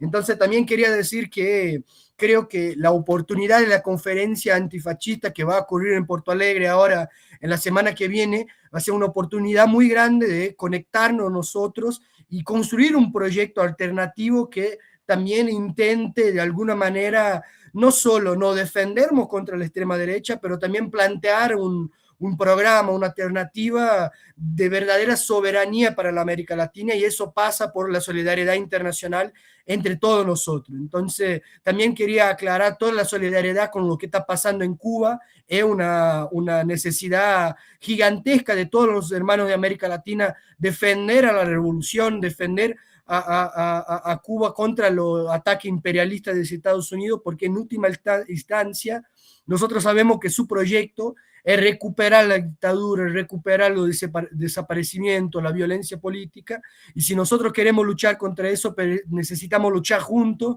y construir ese proyecto. Entonces, de nuevo, me gustaría agradecer la invitación por estar acá, la oportunidad de poder hablar de Onestino Guimarães y de tantos otros militantes históricos brasileños que estuvieron en la lucha no solo por la libertación contra la dictadura, pero también por un proyecto alternativo socialista, un proyecto de superación del capitalismo, un proyecto para construir una América Latina unida, fuerte y de solidaridad mutua. Entonces, lo agradezco mucho a Tomás por la invitación, a todos que están aquí, y bueno, sigamos. Muchas gracias, ¿no? Muchas gracias, Andrés, y ya nos vamos a estar encontrando en Porto Alegre. Vamos con José. Sí, en el caso boliviano, digamos, todo lo que ha sido la experiencia de las dictaduras, de la represión a la juventud, al movimiento estudiantil, si bien mucho de esa memoria en muchos sectores se ha perdido, lamentablemente, hoy por hoy tenemos algo que despertó de nuevo las heridas que dejó la represión de los años 70 y 80, fue el golpe de Estado del año 2019 en Bolivia. No fue una dictadura militar en el sentido clásico de la palabra, pero las técnicas de represión, de tortura, de confinamiento de dirigentes, de masacres, abrió muchas de esas heridas, muchas de esas situaciones. En números de los más de 40 muertos que hubieron durante la represión y más de 800 heridos de impacto de bala, cerca de 30 eran jóvenes menores de 30 años. Entonces, eso también te apela a un fenómeno social. En Bolivia tenemos dos movimientos universitarios completamente antagónicos, un movimiento universitario que peleó contra el golpe de Estado, que defiende la dignidad de obreros, de campesinos, de los sectores populares, un proyecto democrático, pero una democracia real, directa, comunal, de trabajadores. Y lamentablemente muchas partes de la universidad, que hoy por hoy, la universidad pública, históricos centros de resistencia a las dictaduras, como fueron la Universidad Mayor de San Andrés de la ciudad de La Paz, la Universidad Mayor de San Simón de la ciudad de Cochabamba, múltiples dirigencias que cuando uno habla le dicen que no hubo golpe de Estado, que la represión fue inventada, que más o menos la gente se disparó entre ellos, así negando cualquier participación policial y militar en el golpe de Estado.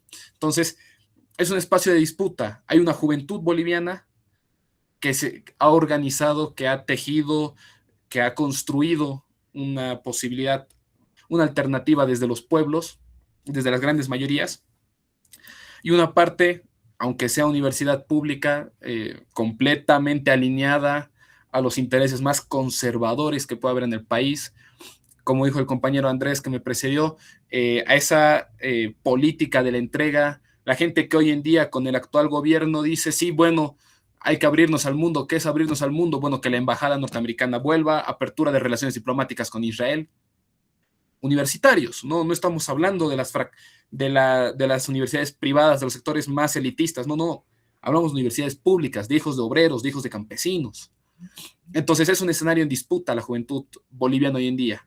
Regiones enteras donde se asume uno u otro discurso, y la tarea que queda es construir en eso, y también la juventud boliviana, la juventud revolucionaria boliviana que se ha ido construyendo a lo largo de los 20 años del progresismo, del movimiento al socialismo, también ha empezado después de muchos años a ver el continente, a ver lo que pasaba, por ejemplo, en Chile durante las movilizaciones del 2019, a ver las movilizaciones de Perú, lo que fue todo el levantamiento con el golpe parlamentario de Dina Boluarte, la represión en Ecuador, tanto el 2019 como lo que fue la última elección, la primera línea colombiana, el fenómeno de intento de golpe de Estado en Brasil por parte de Jair Bolsonaro, la situación en México, la situación en Cuba, en Venezuela. Hay una juventud que ha vuelto a ver ese tema, que lamentablemente a veces Bolivia se enfrasca demasiado en su microesfera, sin a veces ver, digamos, el fenómeno regional, que es en última instancia lo que genera, digamos, las grandes políticas, tanto de la derecha, con de los intereses norteamericanos, de la oligarquía latinoamericana. Entonces, hay un escenario en disputa. Hoy en día tenemos una juventud que ha asumido la dignidad como sentido común, una parte de la juventud. Y esa juventud tiene espacios de disputa. La Universidad Pública de la Ciudad del Alto, que tal vez para los que no conozcan, funciona como el cono urbano bonaerense con respecto a Cava, reivindica con orgullo los caídos durante el 2019, los caídos del año 2003 en el neoliberalismo, y se está construyendo una visión distinta de entender la historia, de entender las ciencias sociales, de entender la vida pública en la universidad, la vida estudiantil. Hay una esperanza, hay un intento de construcción. Tal vez no es el más visible, pero hay un intento ahí, está presente, y eso nos alienta a pensar que es posible una alternativa revolucionaria con una derecha que no tiene ningún problema de reivindicar el neoliberalismo, hace caso omiso a lo que fue las dictaduras, trata de borrar, digamos, tapar históricamente hablando todos los abusos, toda la violencia contra el pueblo boliviano, y toda la entrega y la sumisión a los norteamericanos, porque como dijo Andrés, ojalá fuera pues idea solamente de ellos. No, es una línea digitada desde el Departamento de Estado, que lo vemos en Argentina, lo vemos en Brasil, lo vemos en Uruguay, lo vemos en Paraguay, lo vemos en Bolivia, lo vemos en Ecuador, lo vemos en Chile. Entonces, toca estos espacios de construir una alternativa regional, porque como dijo el presidente Lula, o es una alternativa regional o no es una alternativa. Entonces, eso. Muchísimas gracias, José. Vamos con Franklin.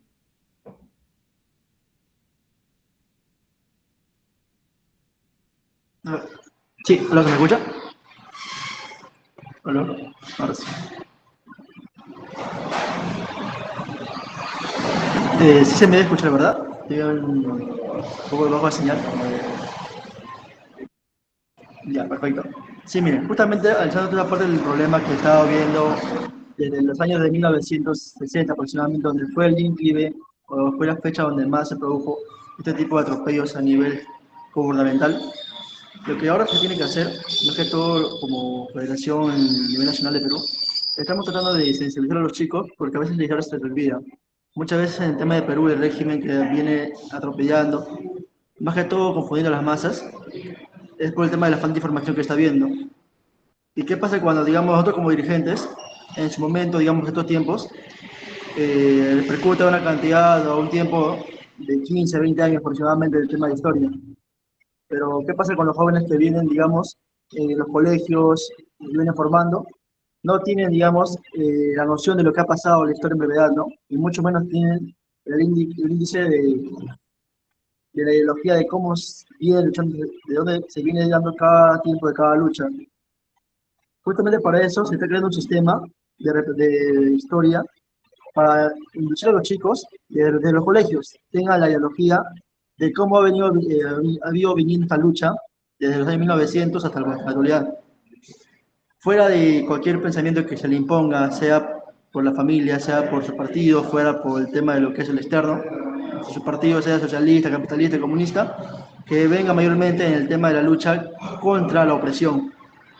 Porque justamente para eso los chicos se vienen confundiendo desde el colegio, ¿no? Muchas veces por los padres, muchas veces por los medios, por lo mismo, cuando llega a una cierta edad en los colegios o la universidad, ya vienen los partidos políticos, las bancadas, que vienen confundiendo más estudiantes.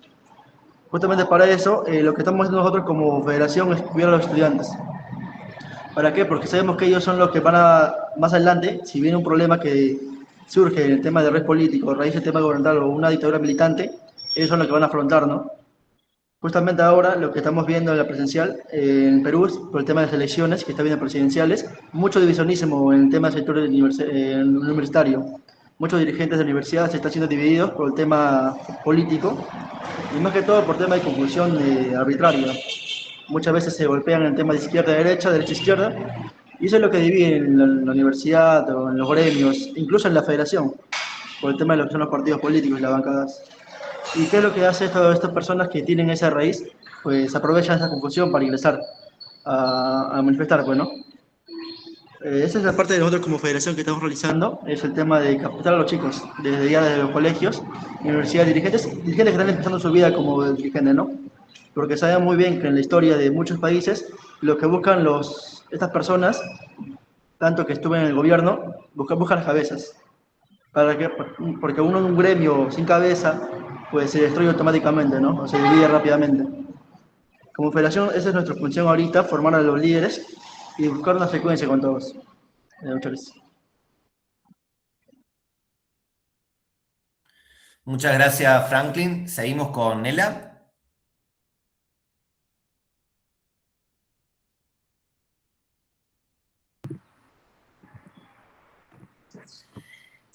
Bueno, yo creo que si algo nos deja claro el análisis del Plan Cóndor es que el imperialismo no es un hecho del pasado, es una estructura que se transforma, se adapta y se reinventa. Si en los años 70 operó mediante dictaduras, persecución y desaparición, hoy actúa a través de mecanismos más sofisticados, pero igual de efectivos. Hoy el control no siempre llega con botas militares, llega con deudas, tratados, condicionamientos económicos y discursos que buscan despolitizar a nuestras sociedades, porque el objetivo siempre sigue siendo el mismo y siempre va a ser el mismo, mantener a América Latina en una posición de dependencia. Y hoy vemos cómo el imperialismo trabaja y opera en organismos financieros internacionales que condicionan políticas públicas que reprimen a nuestros pueblos, modelos económicos que priorizan el extractivismo sobre la vida, la privatización de los recursos estratégicos, la injerencia en decisiones soberanas y la criminalización de la protesta social. Y aquí, nuevamente digo, hay que decirlo con claridad, el enemigo ya no siempre es visible, pero sigue trabajando, sigue operando y no podemos dormirnos. La dominación en América Latina muchas veces no necesita de invasiones con tropas porque funciona a través de una invasión invisible desde hace unas décadas atrás, que es la invasión económica, cultural e ideológica. Una invasión que naturaliza la desigualdad, que convierte la dependencia en norma y que intenta hacernos creer que no hay alternativas, porque hay algo clave aquí. Así como el imperialismo se transforma, la resistencia también debe transformarse. Y hoy la lucha antiimperialista no puede ser una repetición del pasado, tiene que ser una construcción situada en el presente. Y eso implica que tengamos que defender la soberanía, no solo territorial, sino también económica y digital, fortalecer la organización social desde lo local hasta lo regional, reconstruir el tejido político que fue fragmentado y disputar el sentido común y la narrativa dominante, porque hoy también se disputa algo fundamental, que es la forma en la que estamos entendiendo la realidad, en la que estamos consumiendo los contextos. Y si nos convencen de que todo es individual, de que no hay proyecto colectivo, de que la política no sirve, entonces ya ganaron, sin necesidad de represión directa. Por eso hoy la lucha también es cultural, comunicativa y educativa. Y en ese escenario las nuevas generaciones tienen un papel central, porque si en los años 70 el objetivo fue desarticular estudiantes y jóvenes, hoy el desafío que tenemos es volver a convertir a la juventud en un sujeto político, en un sujeto que no solo resiste, sino que también propone, porque no basta con denunciar al imperialismo, tenemos que construir alternativas reales para tener una América Latina que pueda estar integrada, ser soberana, que tenga justicia social, con economías al servicio de la vida y con democracias profundas, no solo en términos formales. Y aquí retomo algo fundamental. Sin memoria no hay proyecto político, porque si olvidamos lo que fue el Plan Cóndor, no vamos a reconocer sus nuevas formas. Y si no entendemos cómo se desarticularon nuestros pueblos, no vamos a saber cómo volver a organizarnos y articularlos. Por eso la lucha antiimperialista hoy no es solo resistencia, es reconstrucción, es articulación, es futuro. Y aquí, bueno, claro, todo lo que acabo de decir es como muy romántico, porque a la final se renovó tan bien y se ha adaptado tan bien a las nuevas formas de operar que miramos en pleno año 2024, 2025, cómo vuelven a operar estratégicamente. Por ejemplo, la influencia que tuvieron en las elecciones presidenciales como la de Honduras, porque justamente Centroamérica es una ruta clave para el narcotráfico, para los Estados Unidos, las intervenciones militares para capturar a presidentes de países con vastos recursos naturales como lo es el petróleo, que es un interés particular del imperialismo, y es el caso de Venezuela, el bloqueo y la estigmatización hacia Cuba, porque osó en algún momento de la historia conseguir su independencia y resistir dignamente, y la instauración nuevamente de bases militares en todo el continente para meternos en guerras que sinceramente no tenemos la capacidad de enfrentar y que no queremos enfrentar, porque América Latina es un territorio de paz y siempre lo ha sido, lo que demuestra que Cóndor no quedó en el pasado, no es solo historia para revisar. Y aquí me permito tomarme nuevamente un minuto para volver la conversación hacia Ecuador, para aprovechar este espacio y denunciar lo que está pasando en mi país. Hoy en Ecuador vemos cómo la militarización tiene consecuencias concretas, en este caso el caso de los 4 niños asesinados en el barrio Las Malvinas, en la ciudad de Guayaquil, nos muestra hasta dónde puede llegar una lógica de seguridad que convierte a la población en sospechosa. Bajo la narrativa de dar frente a la violencia, la inseguridad que estamos atravesando y que fue instaurada por el narcotráfico, se nos ha militarizado, están tomados todos los poderes constitucionales del país y se ha captado la justicia. Pero el narcotráfico, al final del día, es producto de una agenda que fue implantada por el imperio mismo, que tiene lamentablemente de tapete al gobierno actual ecuatoriano y a otros gobiernos de la región. Entonces nos han obligado a vivir una guerra diaria que no queríamos, que no necesitábamos, en la que resistimos ante un estado de excepción prolongado desde hace varios años ya, con toques de queda y con la capacidad de reunirnos abiertamente para organizarnos, porque cuando el Estado empieza a operar bajo la lógica de un enemigo interno, empiezan a romperse los límites, porque, por ejemplo, lo que vemos en Ecuador, donde los casos de violación a derechos humanos a manos de militares se multiplican a diario, teniendo como caso insignia lo que les comentaba, el asesinato de los 4 niños de las Malvinas, que no es un hecho aislado, es una señal de un modelo que está operando. Eran 4 niños y adolescentes afroamericanos de entre 11 y 15 años, Josué Arroyo, Ismael Arroyo, Nemías Arboleda, Steven Medina. Vivían en el sector popular de las Malvinas, en el sur de Guayaquil, no eran delincuentes, eran estudiantes, futbolistas, chicos de barrios, y el 8 de diciembre del 2024 ellos salen a jugar fútbol, en la noche son detenidos por militares, testigos y cámaras muestran que se los sube a un vehículo militar y esa fue la última vez que el país los vio con vida. Fueron golpeados, desnudados, torturados. Uno de ellos logra llamar en algún momento a su papá y le cuentan que los estaban maltratando y nunca más regresaron a casa. El 24 de diciembre del 2024, en plena Nochebuena, sus cuerpos aparecen en Taura, cerca de una base militar, y estaban calcinados con signos de violencia extrema. Y por supuesto el país entra en shock, se hace la investigación, inicialmente la típica narrativa de negar todo lo que pasó e incluso justificarlo bajo esta guerra interna contra el narcotráfico, diciendo que eran unos delincuentes. Pero las investigaciones y el juicio confirmaron cosas gravísimas como que fueron detenidos sin causa real, que fueron torturados y maltratados, que hubo un intento de encubrir lo que había pasado y se configuró el delito de desaparición forzada, que hoy en día, recién este año, pudimos tener justicia y fueron 16 militares los condenados. Pero eso no fue posible sin la organización de la gente, al menos en redes, y la presión de la gente en redes sociales. Entonces, claro, uno, para volver al marco del Plan Cóndor, el Plan Cóndor fue exactamente eso lo que hizo. Instaló una lógica de ver a la sociedad como una amenaza. Entonces, hoy, con otros discursos, esa lógica reaparece y ya no, o sea, contra militantes necesariamente, sino contra jóvenes, contra barrios, contra poblaciones empobrecidas. Entonces, si en los años 70 se perseguía a estudiantes por pensar distinto, hoy corríamos el riesgo de que se dispare contra los jóvenes por vivir en territorios marcados por la violencia, violencia que el mismo imperio provoca en nuestra región.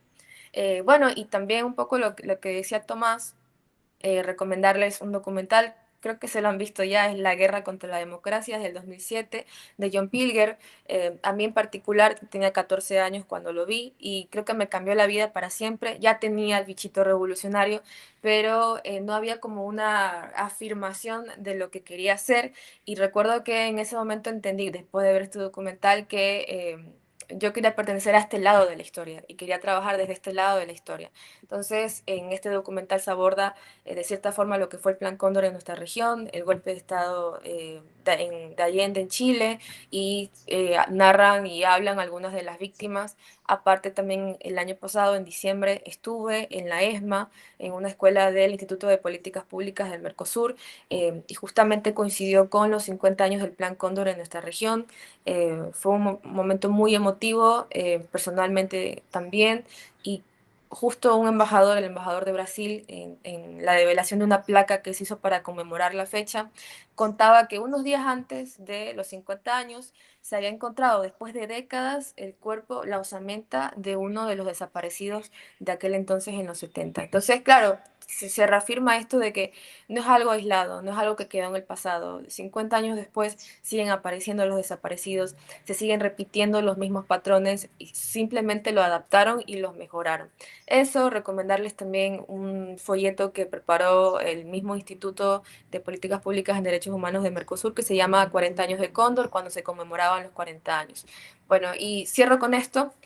Si el Plan Cóndor intentó fragmentarnos, nuestra tarea histórica es volver a encontrarnos. Si intentaron sembrar miedo, nuestra tarea es sembrar organización. Si buscaron imponer dependencia, nuestra tarea es construir soberanía, porque la historia no está cerrada y América Latina sigue siendo un territorio en disputa. Muchas gracias, Tomás, y muchas gracias, compis.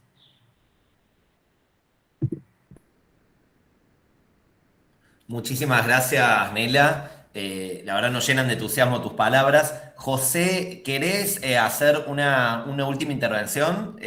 Así ya después hacemos un cierre. Sí, Tomás, gracias por nuevamente cederme la palabra.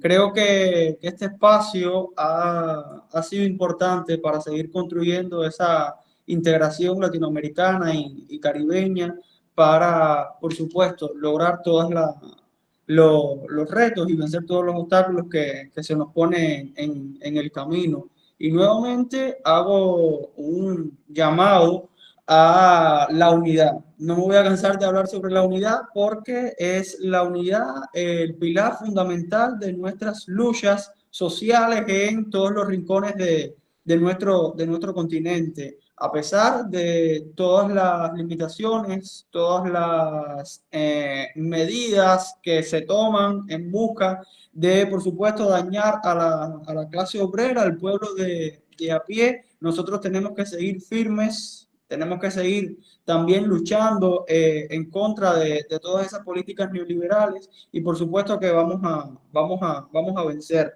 El movimiento estudiantil latinoamericano y caribeño tiene hoy entre sus manos el destino de cada uno de nuestros países. Y son los jóvenes, son los estudiantes, es la clase trabajadora la que tiene que hacer frente a cada gobierno para exigir, por supuesto, que se respete su derecho a una educación pública, gratuita y de calidad, pero también exigir que vivan en paz y que, por supuesto, se respete su dignidad humana. Y precisamente con esto quiero cerrar agradeciendo a todas las personas, a todos los movimientos sociales y políticos que se solidarizan cada día con Cuba, cada día con la causa latinoamericana y caribeña, y que el pueblo cubano, el estudiantado cubano está muy agradecido y realmente nos impulsa a seguir adelante, poder contar con todos los estudiantes y todas las personas que apoyan la causa cubana. Un abrazo y muchísimas gracias a ustedes por invitarme a este espacio y escucharme. Abrazos desde Cuba y hasta la victoria siempre.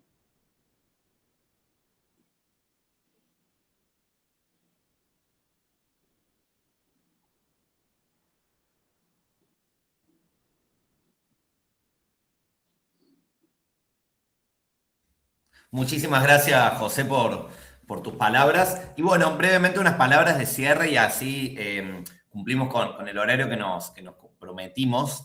En primer lugar, agradecerles muchísimo. La verdad que, sobre todo acá en el caso argentino, que estamos en la víspera del 24 de marzo, un 24 de marzo que para nosotros, más allá de la conmemoración del inicio de este último golpe de Estado, es una fecha que para la juventud, para los movimientos sociales, los movimientos de derechos humanos, para todos los argentinos en realidad, es una fecha que más allá de la conmemoración es una fecha de lucha, es una fecha en la que en todas las plazas del país se hacen marchas multitudinarias y nosotros camino a esta gran marcha que estamos preparando de cara a los 50 años de este 24 de marzo del 76, nos parece muy importante poder tener este espacio con ustedes, este espacio de compartir historia y sobre todo este segundo bloque con todas estas intervenciones también nos llena de esperanza frente a este presente tan complejo que tenemos acá en la Argentina, este presente de un gobierno que lo que busca es la sumisión total, la sumisión colonialista con los Estados Unidos, repetir, si se quiere, todo lo que se intentó en su momento con el Plan Cóndor, reeditarlo con otros nombres, con otras formas, pero es una reedición explícita. Nela hablaba de estos jóvenes que fallecieron en el barrio Malvinas de Guayaquil, y ya que mencionaste la palabra Malvinas, no podemos dejar desde Argentina de hacer este recuerdo de cómo Estados Unidos, cuando tuvimos nosotros la guerra de Malvinas allá por 1982, le brindó apoyo logístico militar al gobierno de Inglaterra y que justamente estos Estados Unidos que le prometían a nuestros dictadores que nos iban a acompañar y que íbamos a estar juntos la Argentina con Estados Unidos, apenas pudieron, nos dieron la espalda y que justamente ahí mostraron su verdadera faceta de sus intereses imperialistas. Entonces, me parece que ese ejemplo de mencionar las Malvinas como este hito de cómo el colonialismo cuando quiere se abroquela para defender sus intereses, yo creo que pensar en Malvinas como una causa que tenemos hasta el día de hoy en la Argentina muy fuerte, pero que es una causa no solo argentina, es una causa latinoamericana. La recuperación de las Malvinas y la lucha por la soberanía es una causa que nos hermana a todos nosotros que estamos acá, porque tiene que ver con la defensa de nuestras soberanías nacionales y la defensa y este sueño que seguimos insistiendo en que por más que nos quieran separados, por más que nos quieran cada uno preocupado en sus realidades nacionales o preocupado en sus realidades individuales, hay una esperanza de una juventud que reconstruya una fuerza latinoamericana, que reconstruya una idea de patria grande. Nos parece que estas fechas y estos temas son importantes para empezar a articular este movimiento estudiantil que tiene que llevar como bandera la reconstrucción de una patria grande con solidaridad, que levante banderas de justicia social y sobre todo también que vaya pensando en nuevas banderas y por eso nos parecen que son importantes estos espacios como lo son lo clave, por ejemplo, que Inti hablaba recién de la importancia de que podamos prontamente volver a tener instancias, pero también como otras instancias académicas o también de encuentros de la militancia, como va a ser este primer congreso antifascista en el sur de Brasil este mes. Son todas instancias que están muy importantes para que nos podamos juntar y en ese juntarnos empezar a pensar, así como la derecha se organiza para golpearnos en un solo puño, como este Shield of Americas, nosotros tenemos que pensar en cómo nos vamos a juntar para también dar esa batalla, que es una batalla que la historia nos muestra, y también las luchas de los compañeros y compañeras que en los 70 dieron la vida, nos muestran que también son luchas en las que podemos vencer. Y me parece que estas experiencias de países, yo les hablo desde la Argentina, que hoy nos gobierna este experimento de la ultraderecha y estamos muy mal, pero también acá hay compañeros de países en los que estamos generando otros procesos. Bueno, ni hablar de la Cuba que está resistiendo hoy, ¿no? Pero los compañeros que están en Brasil, los compañeros que están en Uruguay, que están dando esta batalla que nos permite pensar que no está todo perdido, que no nos han vencido y que efectivamente hay mucho por hacer en estas luchas que siguen. Quería agradecerles un montón. Con esto terminamos la grabación. Un segundo. A ver.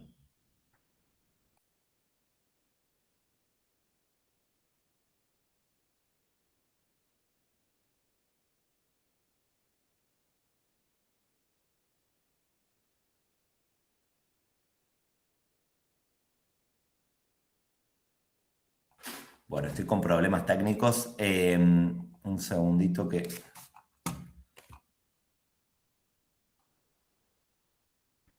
Andy,